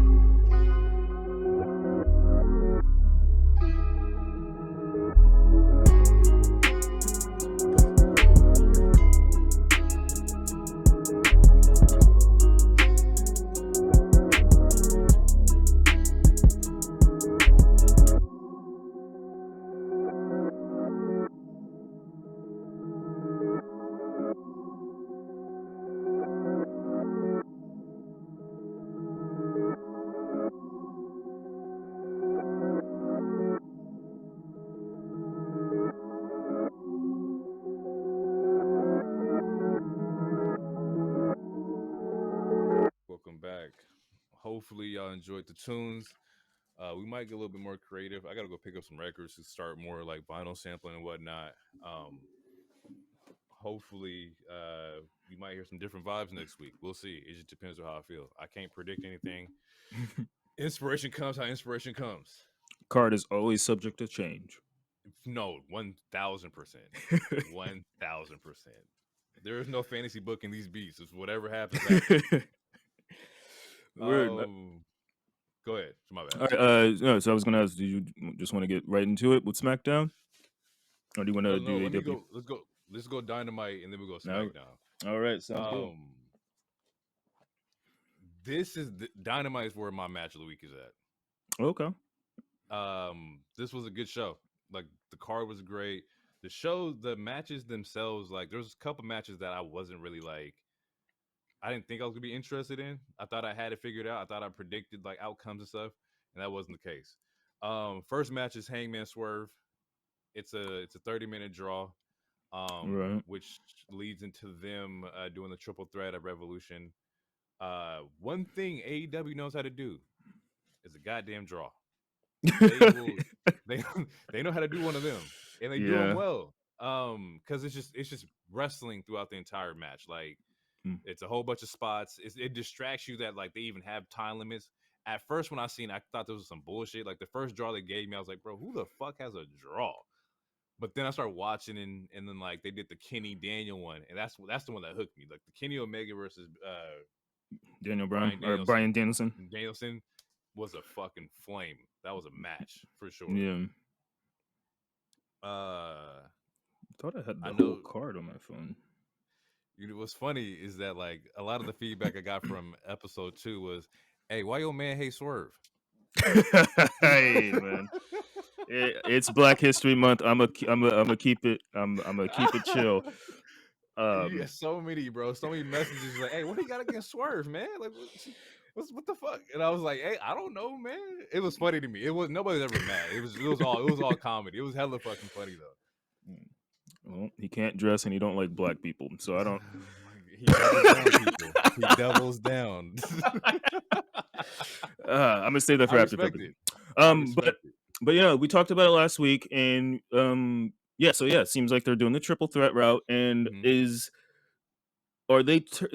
Hangman turning? Because it seems like the mustache is Yeah, making him a little evil, or yeah. at least a little more You, aggressive. Which I don't know how you you, can get more aggressive than drinking a nigga's blood, but he's playing like the I won. You can't do nothing about it. Nah. Like just being an asshole about it. And yeah, I like it. I like the non-heroic version of like Hangman. Like just be like a heel version of him. Like I'm cool with that. I think this match was gonna be great. I think Revolution is gonna set up a great triple threat. Like I I love the buckshot lariat. That's one of like my favorite moves I've seen. I've seen like growing up, we've seen clotheslines, we've seen clothesline in hell, like we've yeah, seen JBL knock people's heads off with it. man. Uh you throw in a flip and I just lost everything. A flip into a clothesline, that was it for me. No, yeah, Um it's a good move. Yeah, that was I'm not gonna say Logan does it better, or nothing, because that's rude. But it's a good move, and it was my first time ever seeing someone did that, and it doesn't look too unconventional. Because there's certain moves like it's like, man, I know it's a scripted show, and I know it's fake fighting or whatever, but it's like 619, I'm not gonna sit here for 30 seconds as you set up for a spot. 619. Yeah, 619. It's there's weird ones like that. I mean, at least with the 619, you could be like, oh, he hit his neck on the rope, so he's a little dazed. But there's It's not them hitting their neck, it's the way they fall for the 619. That's what be yeah. funny to me. Yeah, it's like, oh, you just trip and stumble, and Yeah. um, Into the middle rope perfectly. you know. But yeah, draw.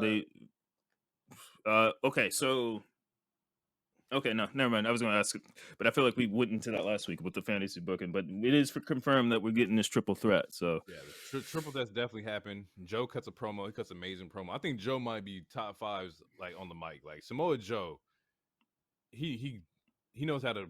That sounds crazy. Oh, mad pause right here. He knows how to work the mic. Okay, the man is good with his promos. facts. It leads into there's like a Deanna Purrazzo versus Red Velvet.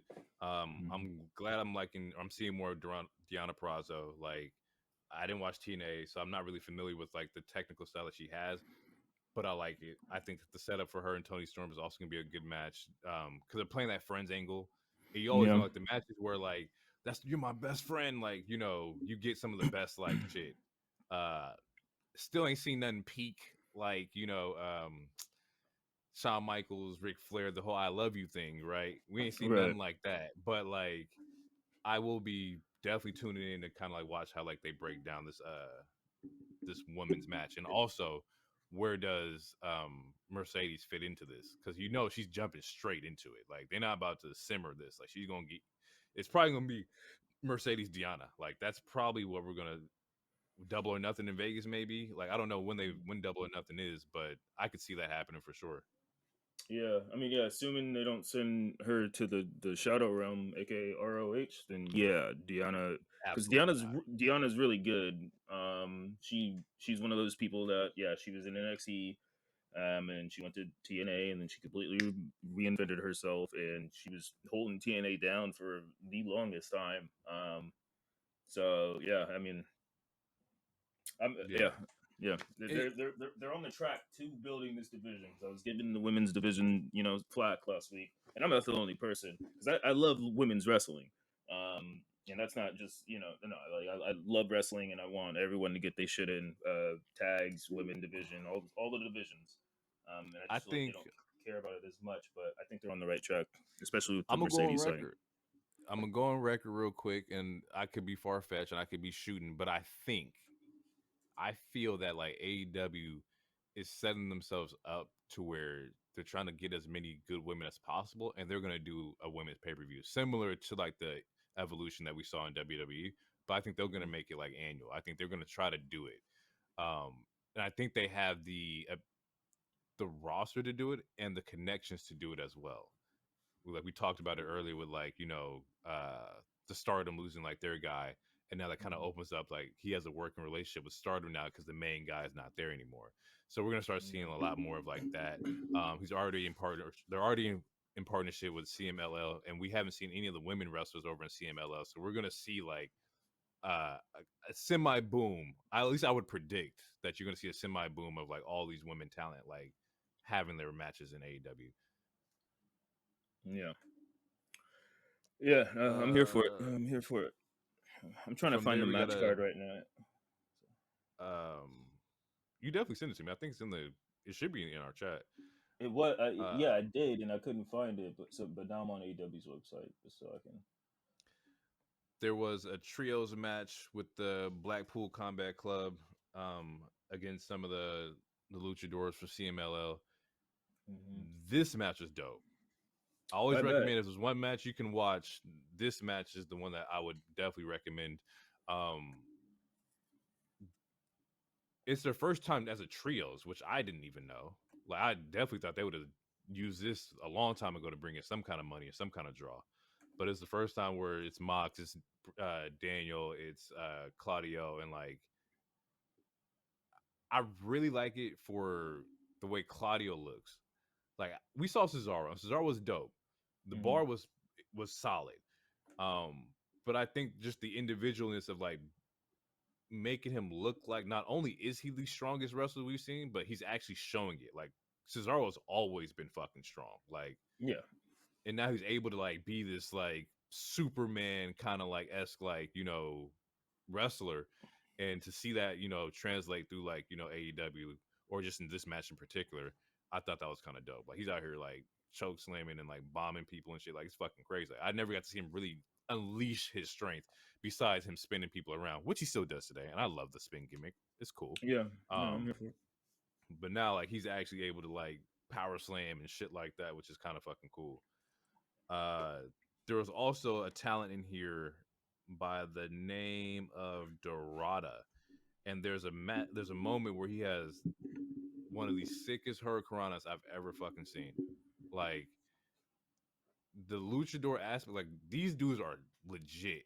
Like Yeah, I don't know, like you gotta like people listening, like check out this match. Like it was a really good match. wait.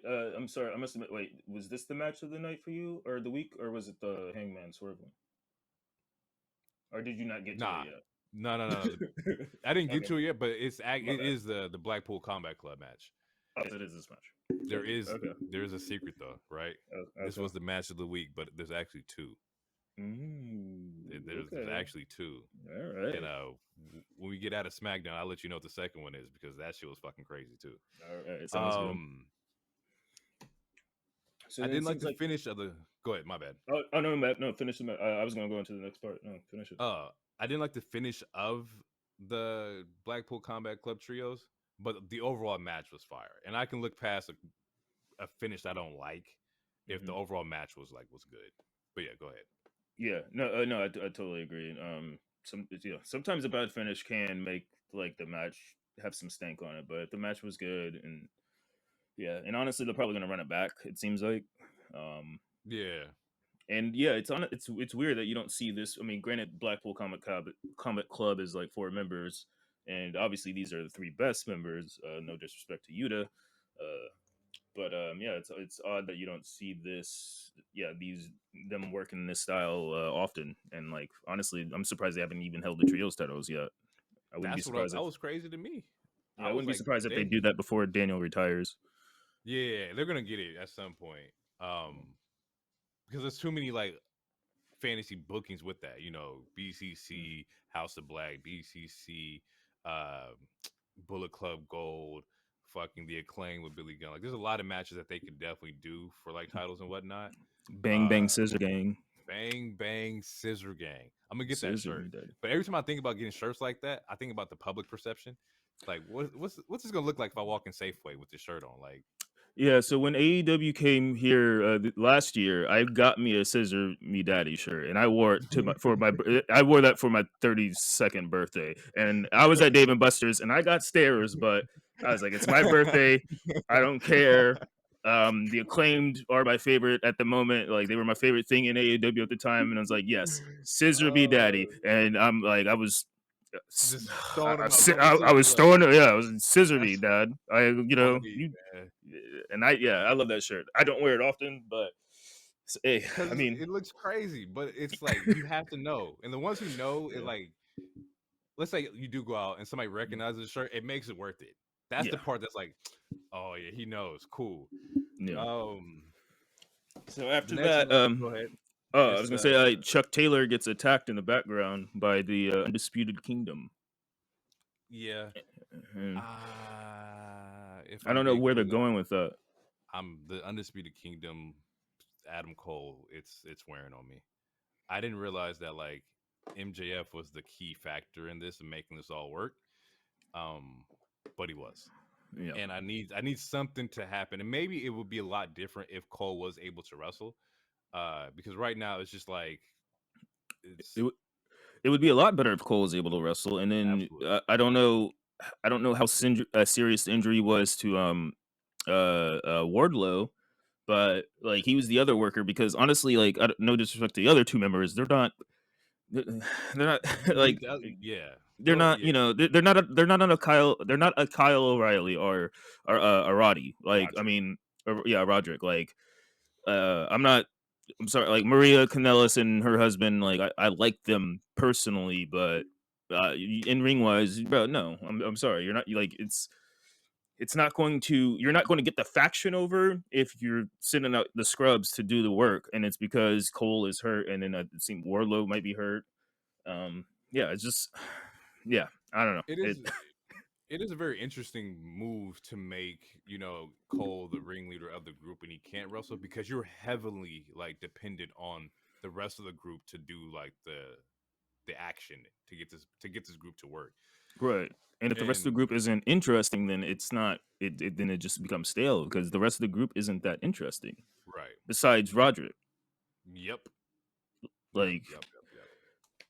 Yep. and yeah. But yeah, after that, which we did talk about, but TK gives his major announcement. Major announcement. Big business in 5 weeks in Boston. It's Monet time. Like we talked about earlier, just excited to see her get back to work. I'm excited to see like where it picks up at, because we Yeah. also got to remember that she had a match with Willow. Like Willow took her belt from her, I believe, Yeah. due to her being injured in that match. But like there's history there. So you come back and you beef with Willow. Maybe you come back or you get into the title picture. I don't exactly know how the meeting between like her and Soraya is gonna go, because there's also like semi story complications with that as well. So there's a lot of Hmm. what ifs. There's a lot of what Yeah. ifs for sure.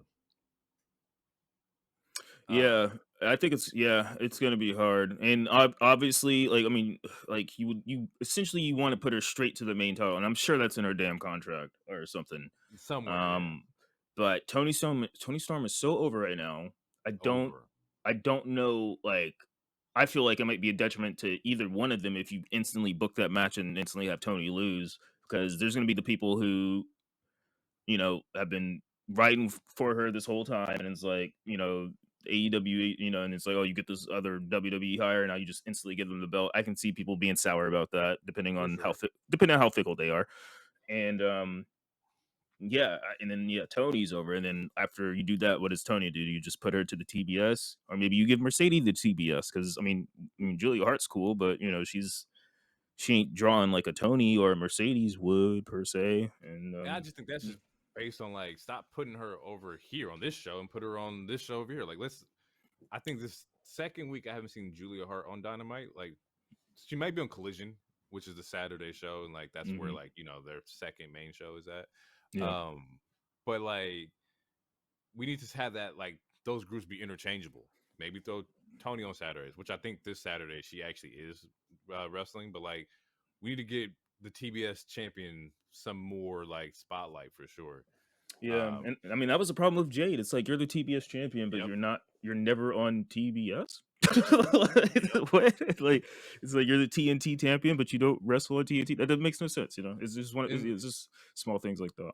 I also don't want him to overlook the AEW original talent, because Yeah, that was the reason that got me into AEW, was seeing people who were not the people I was seeing before. It was cool to see, right. oh damn, like somebody came over, but like I was more interested in Nyla.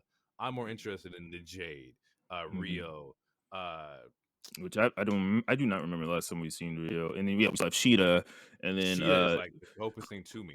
Like and Statlander, she's good in the Statlander's dope. ring. She's good in the ring. Thunder And Rosa, like mm, you want to talk about somebody who won me over? Thunder Rosa was like the first like AEW figure I copped, and yeah. I was like, I need to like get that. And then you still got Britt in the background doing dinner work, Yeah, and whenever she's ready to come back, like I mean, it's a stacked division. You just gotta it book it properly, yeah, it can be a stack. On paper, it sounds good, but just based off a history of the last couple of years of how he looks the women, Tony, it's very questionable. I'm his, going to be hopeful though. I'm not going to his shit. women's division is the Dallas Cowboys. There's a lot of potential. Oh man, A lot of potential. I would say maybe the Clippers. We can go with that too. A lot of potential, like a lot of you potential, yo.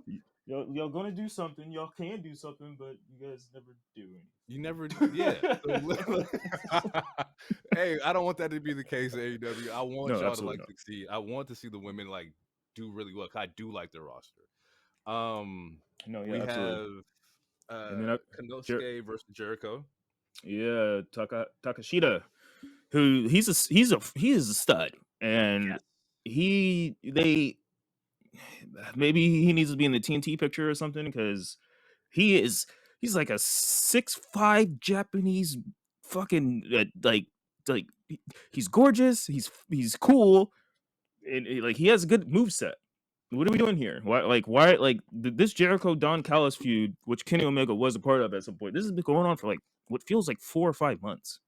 Now, when I told you that there was a match on here that I was like, I wasn't too a fan of the match card, it was this match. Just because I was like, man, what is Jericho doing? Like, why do Konosuke is fucking solid. Like, he shouldn't really be here. What the hell is going on? In my notes, I have it says, where is it at? Konosuke has a lot of talent and crazy potential. However, I'm not invested in his feud with Jericho. ... Psych. This man had Jericho tap out in the walls. Like, yeah, that's great. The finish was crazy in this match. I didn't think Jericho was gonna put him over, and Jericho put him over, and he tapped out to his own finisher. I have never seen anybody make Jericho tap out to the walls. Like, what kind of like blessing, or not blessing, but just kind of like push that is. Like, you're gonna put me in my finisher, and I will tap out. Like, that's solid, yo. Yeah, it's solid. They just need to, they just can't fumble it after this. And hopefully the feud is over. I mean, it doesn't seem like it is, but it needs to be. And the thing is, I think, like you said, Kenny was definitely a huge part of this feud. Like, it was probably leading to like another Kenny Konosuke match anyway. Like, yeah, and because like even the Bucks were a part of it at some point, and then like. Yeah.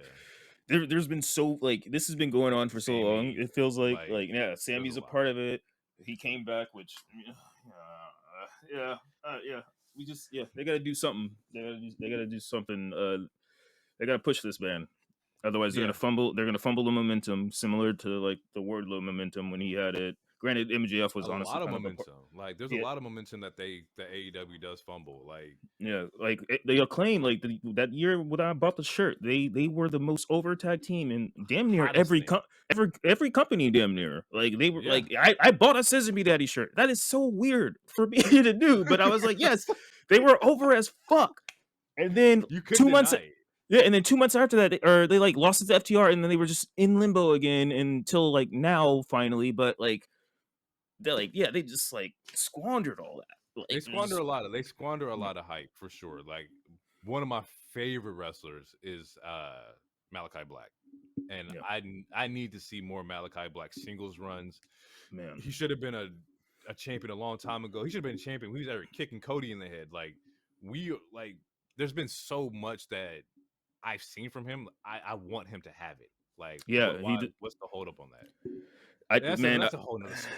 yeah, it is a whole nother story because DT didn't say, but one of the first matches I showed him when he got back, I showed him a bunch of NXT matches. So I mean, I showed him some Finn, but one of the first matches I showed him was Aleister Black versus Velveteen Dream, and then a Ricochet match, and it's like I'm a huge Malachi Black, Aleister Black fan. I saw him; he was at Prestige Wrestling a couple years ago while he was signed to AEW, and like he came over, he wrestled. It was the main event.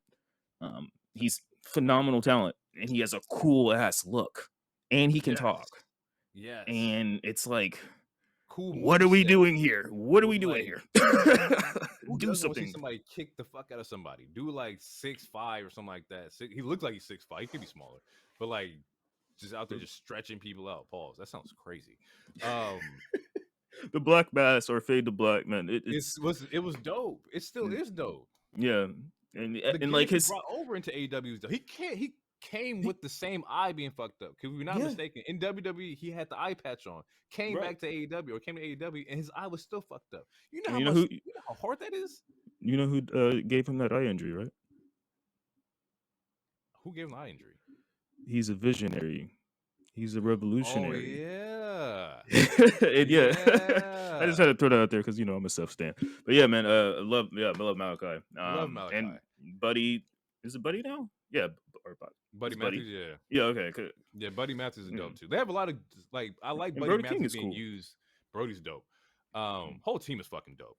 Yeah, it's I a like cool the way faction. Buddy's being used in AEW more than WWE. Not saying there's anything wrong with that, but like he was a lot like 205 Live. Like they put him in that realm.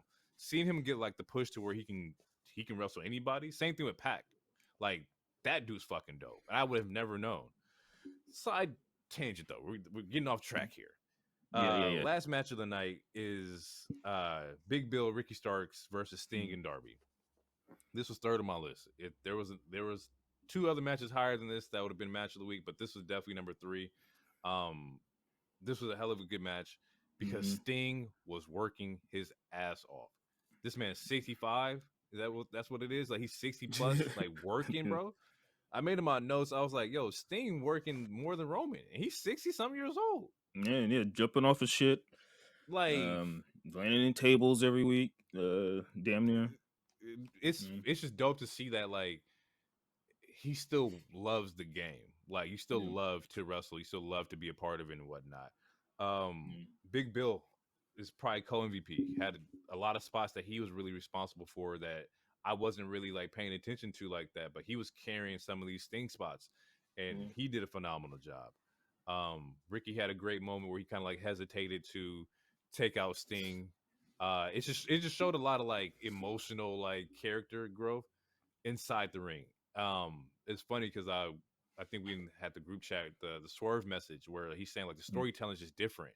Like we're not gonna do it on the mic and like promos or whatnot, but we'll do it in the ring. And I think that this match was definitely one of those ones where you're telling the story in the ring. Yeah. But yeah. Oh man. Okay, as far as I was gonna talk about Swerve again. I'm going to save this for the next month, damn it. Okay. But yeah, there are some people in AEW, such as like a Bryan Danielson, and Adam Copeland, even in MJF. That yeah, they can. You can tell the story in the ring. Like, AEW, they don't need a bunch of people doing promos in the ring. Although they do need to start having their women do that because their women never cut promos except for like a Britt Baker. But yeah, you don't have to copy someone else's formula. That's what messed up the DCU. You know, you don't have to copy someone else's formula. That's a great But example. But there is some things that they could critique a little bit, and For like sure. doing 1,000 flips, and not selling something that then you're not like that's not telling a story. Like, but with like MJF and Hangman, or not MJF, with Swerve and Hangman, they were telling stories, and they're still getting their flip. They're still doing the flippy shit, but they're still also telling a story, and it's just they got to get majority of the roster like to do some of that, To just so figure out that their way to do that, because not everybody can do flippy flips, but like you got to yeah, figure out what's your way to tell the story in the ring, and yeah, we'll just see tell that. us, yeah. And yeah, it's been getting better. So, but yeah, that was it, right? That was It was a dope match. The ending was your favorite people. The EVPs came out in these ice white suits, and shit got bloody. Yeah, They that's was what's up. bashing people. Like, you know, it's definitely setting up the tag team match at Revolution, which is what we saw or what we like predicted. It's funny because you got corporate rock and now we got, you know, corporate EVPs, Yeah. and that's just the angle that they're running with right now. Did they I think it's just gonna be a dope attack match. Sting? Yeah, that was this Wednesday. Yeah. Yeah, no, Wednesday, I'm reading it. Did they? It doesn't say if they attacked the Big Bill and them though. Did they just nah, attack? it was just Sting and Darby. Okay. All right. Cool. Yeah. Yeah. Yeah. Good. Yeah. They're gonna send Sting into retirement. And I like that. I like the idea of like, because it's just good. They probably have the conversation with Sting, Yeah. to where whatever the angle is, I'm gonna love it. But I think it'd be really dope to, hey, let us put you out. It's gonna generate way more heat than like Sting and Darby winning against, you know, the Young Bucks versus you hate them even more because they sent Sting out. Like, let's Sting leaving a stretcher or some shit. That'd be fucking crazy. Not gonna Yeah. happen, but it'd be fucking nuts. I mean, it could. Like we talked about, like usually in retirement matches or final matches, usually you put someone over. You don't usually win your final match. So you know, if they decide to lace up some firework Nikes and super kick them in the face, I would not be surprised. Forgot they did that, but that was Yeah. interesting. More concerned about what happens to Darby afterwards. Darby has momentum. I seen it live that people love him. Like, he has a character. He's the Gen Z Jeff Hardy. Like, so I'm just paying attention. I'm gonna be very intrigued to see like what his character does or where his feud goes and whatnot. But yeah, that was AEW. Love the show. Matches were fucking great. Blackpool Combat Club shares week of the match with somebody else.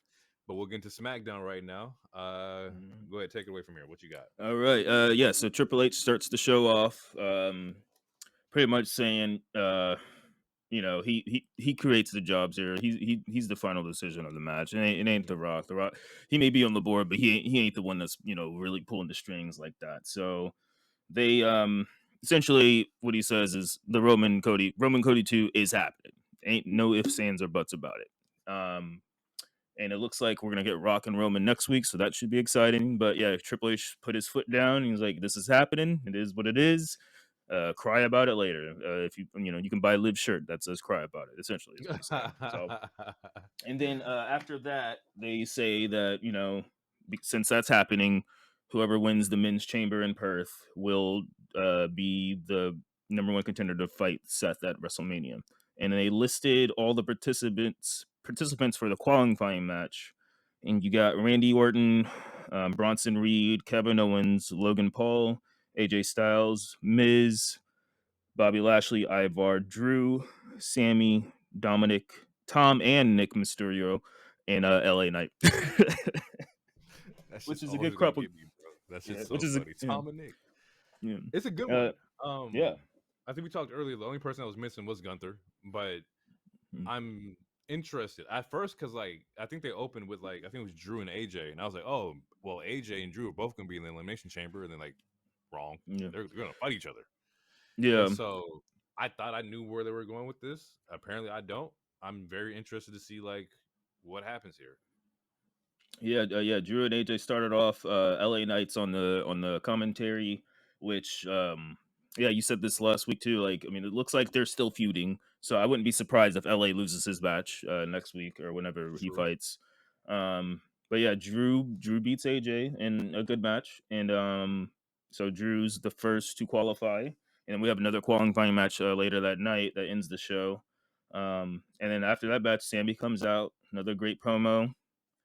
And then we get another promo or a video package Best of one. Best promo of the week. Pretty Deadly. Yes, boy. Yes, boy. Yes, boy. And they had the dead queen, or they had Queen Elizabeth in the sky, yeah. which, you know, that's not where she's at. No disrespect to my UK people.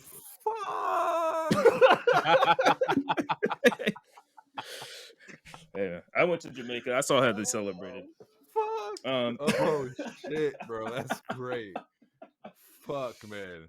But that was very nice of them to do that, especially, you know, since King Charles. Anyway, you know, yeah. It was funny because, like, I think the segment into that was like, oh, that cloud looks like the queen, and he's like, just wasn't selling it. Like, that shit was fucking hilarious. But it's funny because I was talking about, like, you know, I didn't want Pretty Deadly lose their momentum against, you know, Pete and Tyler. But the thing is, they create their momentum. Yeah. It's not whether they win or lose matches, it's what their promos do. It's very similar in the sense of like a Truth, where if Truth don't wrestle, you're good. As long as he has spots where he's gonna be funny, like he's always gonna have that energy. And I think that's the case for Pretty Deadly, is that win, lose, or draw, they control their momentum. Yeah, Like, well, I mean, that's the thing with wrestling in general. Like, if you're a good character and you can still get a crowd. It doesn't. The wins and losses truly don't matter. It's a scripted thing. Like, for example, in 2023, like until Miz started beefing with Gunther, Miz didn't win a single match all 2023. I think by the end of 2023, he had like 4 wins for the whole year. Didn't matter. But every time Miz comes out, you know, he's getting pops. He's cutting good promos. He's still putting on good matches. So yeah, wins and losses don't matter if you're interesting enough. you're right, and I Yeah. think I would just add on to that, to where you're right. The wins and losses don't necessarily matter, but the audience and fans can tell when something's being pushed on you. Yeah, absolutely. And that's what I mean, where like the momentum, like they control the momentum and not like the company push the momentum. Because for a moment there, Roman was getting booed out the fucking building. Oh Big yeah. Dog Roman did not translate at all. Blue Eye Contact Roman, No. Suffering Succotash Roman, Dog Food Roman, not pushing. But like No. Tribal Chief Roman, completely different. And I just hope that, like, you know, Pretty Deadly has a little bit more creative control than, like, you know, other talent. I think they do. I feel like in the background, I feel like they really trust all these UK wrestlers just as much as they trust their Japanese talent. Just as much as they trust any other talent that like you can see who they care about and who they want to give chances to. And you know, depending on the time, not everyone can get their shot all the time. And you know, Right. sometimes you got to sit in the Right. background. But you know, as long as you stay resilient, you will get your shot. Absolutely. And And yeah, I'm Pretty does great. also a fan of like the people that hey, I'm gonna go to NXT, rebuild, come right back. Yeah. Like, that's I'm a huge fan of that. Side note, Especially because most of them live in Florida too, so it's like it's kind of it's like easy. it's easy. Like Mandy, like Mm. before Mandy got released, Mandy was gonna come back and be it.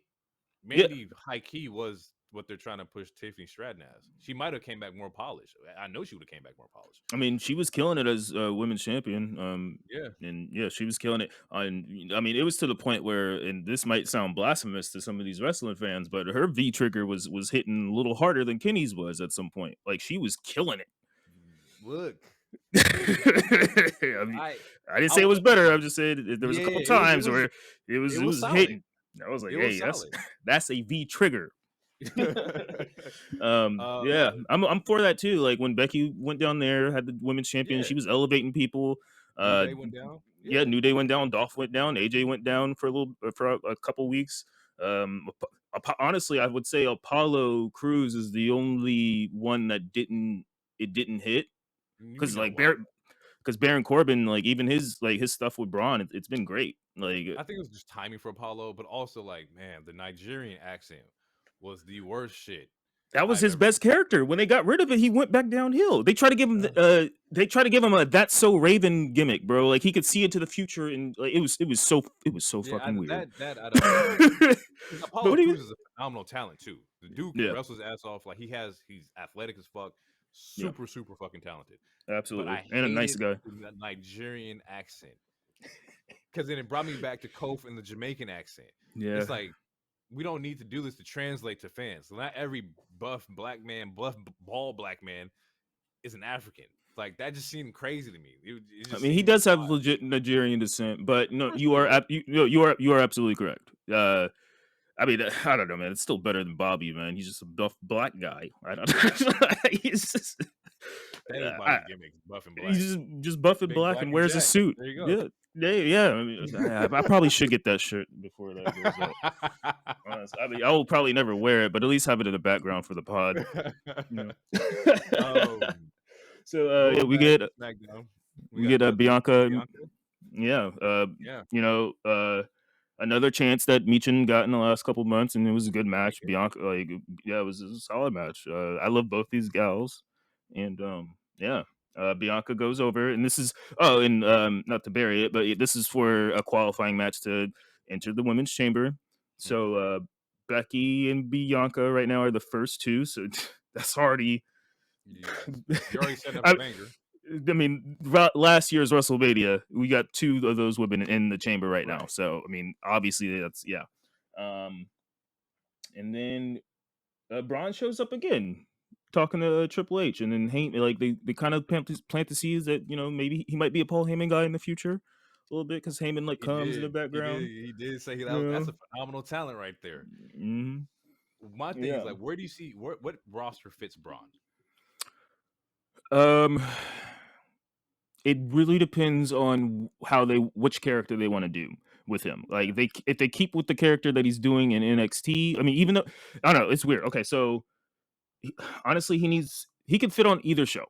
He has one of the best, most entertaining fucking movesets ever. And he's a heel in NXT with Baron, but his moveset is so entertaining, and then him and Baron are so funny that people don't want to boo them. So you should just make him a face. And I would say make him. He doesn't have to be dumb, but make him like a little aloof or just funny, and then Mhm. just beat niggas up and be funny, and then maybe some character, and then take it from there. I don't. Yeah. We ain't gotta like reinvent the wheel, but I would say like I don't know, just let him use some of his charisma because he does have charisma. He does have comedic timing. I would start him off as a face because yeah, people don't want to boo this guy. Like Right. he showed up on both shows and the crowd was barking, Yeah, like it's a everybody loves DMX him. concert, So Yeah, he's like gonna be it's great. But I think personally, I would prefer him on Raw. I think you get a little bit more TV time on Raw. A little bit yeah. like that mid card spot is currently being filled with like the Gunther and I guess Jay right now. But I think you can Mm. throw Braun in there. Like Fun fact, there's sorry, fun fact. Braun is the last person to pin Gunther. I have that in the notes. Yeah, I have that in the notes. And I was like, there was a person to dethrone Gunther. I'd be cool with Braun for sure. Yeah, if it ain't Jay, Braun is a good choice. I mean, Yeah, I wouldn't rush him into it, but yeah, no, no, Braun. no, no, no, no. And then yeah, I would say, I mean, because I mean, SmackDown gives that more like sports, like UFC sports type feel. So I could see them wanting him on there, but Raw would be a good chance to let him cook.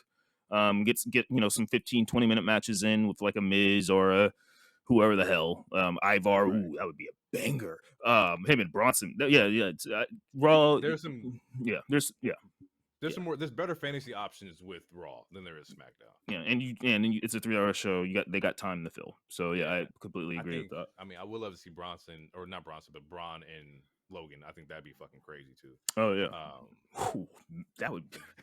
Yeah, Smoking. that'd be big. Yeah, that'd Smoking be out big. here, Yeah, I cannot wait till 2K comes out. I'm gonna just start like yo. simulating matches and just watching them. Just watch it. Um, Yeah. so then, From there we got the Bailey promo. yeah, the Bailey segment. Yeah, Bailey comes out, cuts a promo. Then Dakota comes out. Says she doesn't know anything about it. Bailey's very hesitant to trust her, and then that's when the rest of Damage Control comes out. Um, Looks like they're gonna go for the attack. They do it kind of like Shield style, where each one of them gets a side of the ring, Mm-hmm. and you see Dakota slide out. She grabs a chair. It looks like she's gonna hit Bailey from behind, but then she like defends off the rest of Damage Control, and it looks like they're both still hesitant to trust each other. But it's, as of right now, Dakota is Team Bailey. Yeah. How do you feel about how that all played out? I wanted the chair shot. I wanted her to Mm, like submit the chair shot. I was like, just hit her with the chair. Like, you show you stand with them. But I understand for story purposes, it makes sense. It would be interesting to see who the third like woman superstar they rope into this, because they're gonna do some kind of trios tag at some point, mhm. just to make it even. But I definitely wanted her to take that chair and just. Mm, Probably Naomi if she doesn't go to the chamber, but that's true. uh, New Zealand, which is where Dakota's from, that is very very close to Australia, It is. and she's could looks like she might. I mean, there's a chance she could get cleared in 2 weeks or 3 weeks. Maybe that chair shot happens in Australia, or maybe she gets the face push in Australia. But it's close. They're those places are close. So if she's healthy enough, I wouldn't be surprised if we see like at least a tag match. And I don't know. That's nuts. Yeah, I didn't even think about that, but just like because she's from New Zealand, I think uh Bronson Reed is also from New Zealand too, Yeah, if I'm he's not going to be mistaken. in the Yeah, chamber. he's in the chamber. Yeah, I was like, I didn't think Yeah, about it. That just clicked right now. and that's why I Oh yeah, think that's actually crazy Rhea. as fuck. That's why I think Rhea and Naya is probably going to main event the show. I Honestly, would be cool with that. I'm cool with Could- that. yeah. But yeah, I think that it's gonna be interesting to see where they go with this. I definitely want the chair shot. I like Dakota. I hadn't seen a lot of her wrestling. I just seen her more in like the managerial just because of the Mhm. injury. I think like Yeah, she was just starting to cook and then she had got injured. yeah. Um, And she was injured so multiple times in NXT too. But yeah, yeah, Dakota. I first saw her during the Mae Young Classic, and I've been a fan since. And she's super grown. But yeah, she's had a few multiple injuries, so yeah, the cooking hasn't been consistent. But she's good. She's yeah. definitely a good talent. Absolutely. We get the Randy promo. Hmm. Randy just trying to find his way into WrestleMania. Randy's Yep. gonna be in WrestleMania regardless. We know Randy. Randy gonna get his. He gonna have a match. Yeah. Then we get the Bobby uh, promo, Elimination Chamber promo, where Bobby's talking about how he wants to be in the Elimination Chamber. He's going back after like the main title spots. I Yep. don't know if they're gonna do that yet. There's still like unfinished business that Bobby has to deal with. Yeah. Yeah. No, Fuck, that's the Final Testament. the Final Testament. Yeah. Fall and pray. You know what I'm saying? Next match was fuck DIY and Bates and Pete. My Yeah, notes for this was British smoke strong style. it, fire match, tag Yeah, teams back, baby. that's funny. My note was fire ass match. Yes, That was really yes, it. bro. Yes. Yeah. Pete, Yeah, Pete's grown just on me. great. Yeah. This version of I've never seen him. Like this is definitely grown on me. I could see, you know, the star that was supposed to be Mhm. for sure. And then Tyler Bate, big strong boy. You see He that, bro? Like yeah, he's fucking he's dope, man. he I'm had telling you, Johnny on his shoulders and then yeah. was swinging Champa. Like Yeah, he's a that's big crazy, strong yo. boy. He's a big strong boy. Yeah, man, I'm telling you that like they like these UK dudes. Like they're like they're good and they're young as hell too. Like Tyler Bate, I think is 25, maybe 24. That's nuts. I don't remember how old Peter Dune is, but yeah, they're still young too. So man, Solid match. That was definitely like that was for the NXT fans for sure.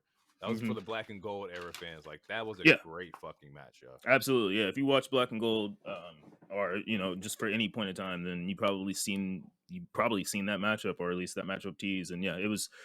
Yeah, Triple H is he Triple H loves his kids and he's letting his kids cook. Because again, like we said this last week, if Vince was here, we wouldn't be getting these tag matches like this. Nah.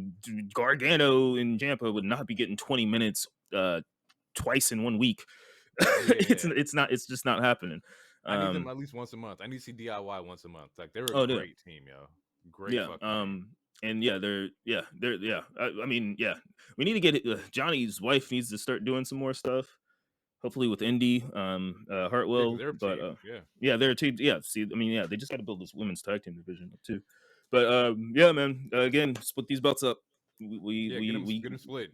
we got so many fire teams that are just not doing shit, and I will say this Uh, every week. Damn it. And no, then it's true. yeah, and then okay, so after that we get a quick R Truth segment. Brian Saxon's talking to Kevin Owens, and Mhm. then R Truth comes out, calls him the Miz, Miz. and he's like, "You need to watch out for Nick." He's like, "What, Tom? Nick Mysterio?" And he's like, "No, Nick Aldis." The first time he gets Nick Aldis' name right, and then while this happens, the crowd is chanting, "We want truth," and he's getting Cena pops, bro. He's getting over. he's He's like the over crowd the is like, top. "We He's want over, truth." bro. Like since I've been watching, and again, like he gets funnier every year, even during his 24/7 title stuff, like or the dance break stuff with Carmella. I don't ever remember hearing the crowd say, "We want truth." So like hearing the Nah. crowd scream, "We want truth," is fire, and I'm sure he has to be feeling good about. I'm sure everyone has to be feeling good about it But because he has he's hilarious. so many great spots, yo. Yeah. Like I think there was a match where he pulls the ladder out like it's Money in the Bank. Oh And yeah, he's climbing the that was a ladder. Royal Rumble. Yeah, bro. Like it's just shit that like you don't think of, but it also takes a very special individual to translate those actions to connect with the audience. And truth is Yeah. just he has it, yo. Yeah, It's absolutely. very good. And apparently after that show, it was either a live show or it was a dark match after. I think it was a dark match. Him and Gunther fight, Yeah, I and did see these clips. Yeah, he was doing the Cena stuff, which I'm sure that was fire. Because R Truth is he has a great moveset. yeah. Comedy aside, like he can go in the ring. It's very Orange Cassidy It esque, is. which That's is what it why is. Yeah. which I like.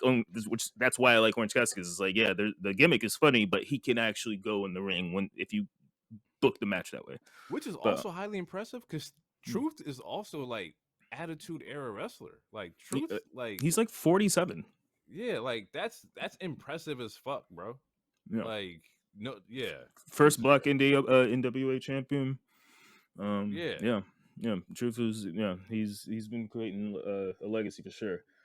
So then after that, or oh no, Gets his Logan has challenger. yeah, he gets the challenger. He was funny. His stuff was funny as hell. I should make The Rock. I should come and slap people and leave. You hop on a private jet.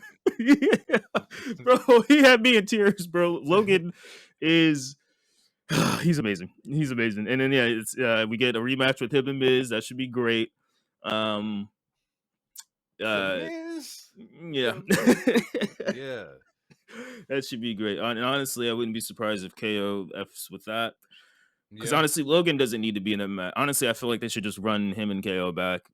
Personally, for EC, for Chamber, but yeah, I don't want any champions in this match. Even though Gunther would be fire, Logan doesn't need to No, be in yeah. there. And like no, I'm cool with that. Yeah. yeah, let them get a solo match. Because yeah, like last pay per view, we didn't get that many single titles as Yeah. we talked about. But then yeah, so after that we get the main event, which is Sammy versus the Legend Killer, RKO, Randy Orton. Great match. I noted because I was watching it with DT because I was talking about it last week. He hasn't taken that many back bumps, etc. Mm-hmm. He took a lot of damage this match. You did. He was working. He was I don't know how much was selling because that boy was wincing a lot. Yeah, I don't know how much of that was selling, but he did take a lot of damage. And yeah, what do you think about that match?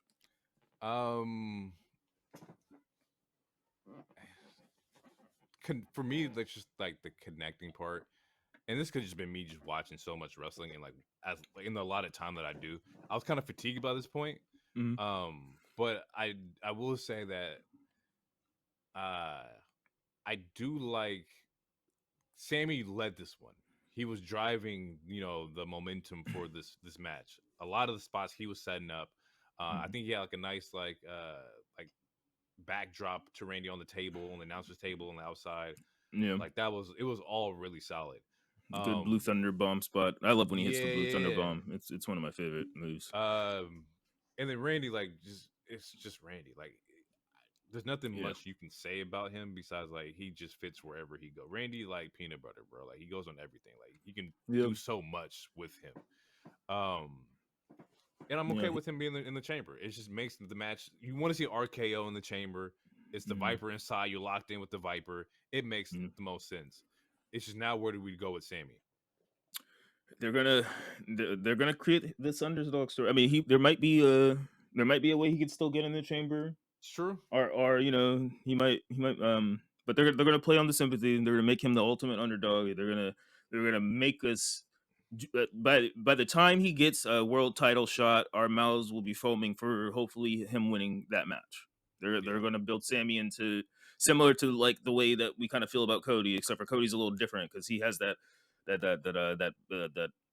politician swagger when he Yeah. That talks and stuff. America. You He know, got that. Yeah. but he's the kind of baby face that you really want to believe in. And Sammy's that kind of believable. Like you want to believe in him. You want him to have the big win because he's never had the big win, and they're gonna book it.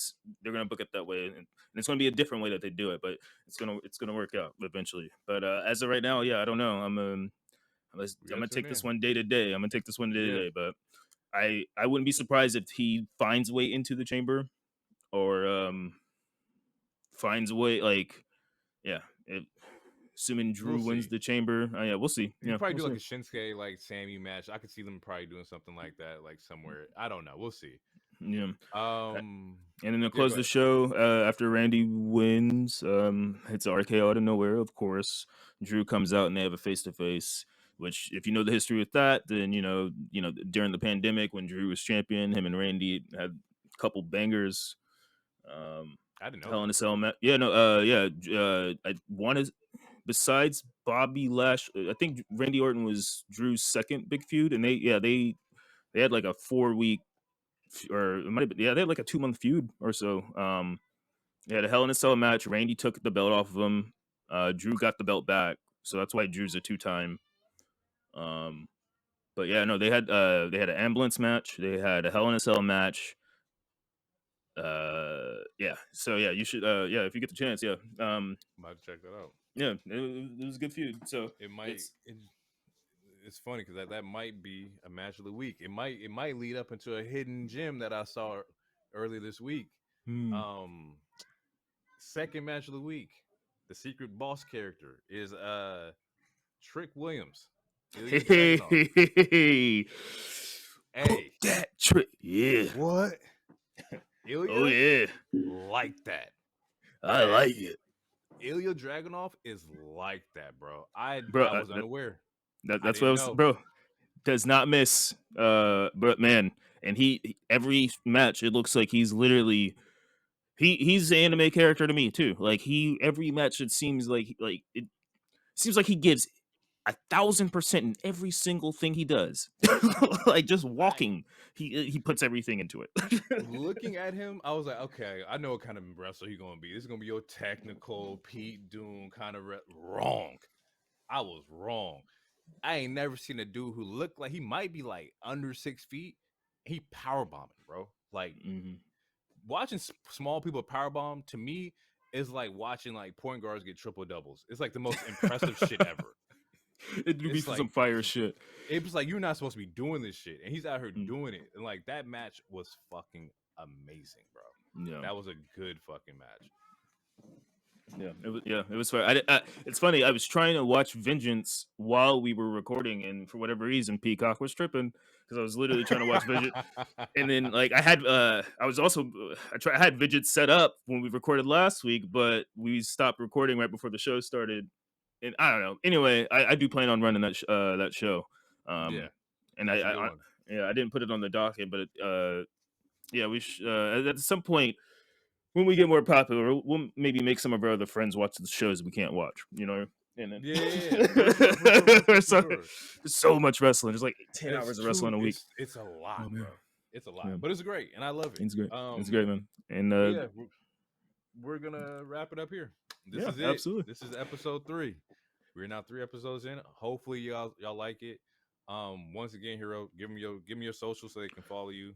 The Heroic Rager on Instagram, and I'm Heroic Rager on Twitter. And yeah, I don't do any other socials. So that's it. And then just catch me on the Monday Night Wave, baby. With that, you can follow me on Twitter at LonerBeats, on Instagram at LonerBeats. We're gonna get the social up for the Monday Night Wave TikTok. I'm gonna try to figure something out. Just get us out there a little bit more. Discoverability is everything now. I like it. Yeah, man. Yeah, man. With that being said, thank y'all for coming in. Thank y'all for being here. I hope y'all enjoyed it. We will catch you guys in episode 4. Peace out. Yeah, man.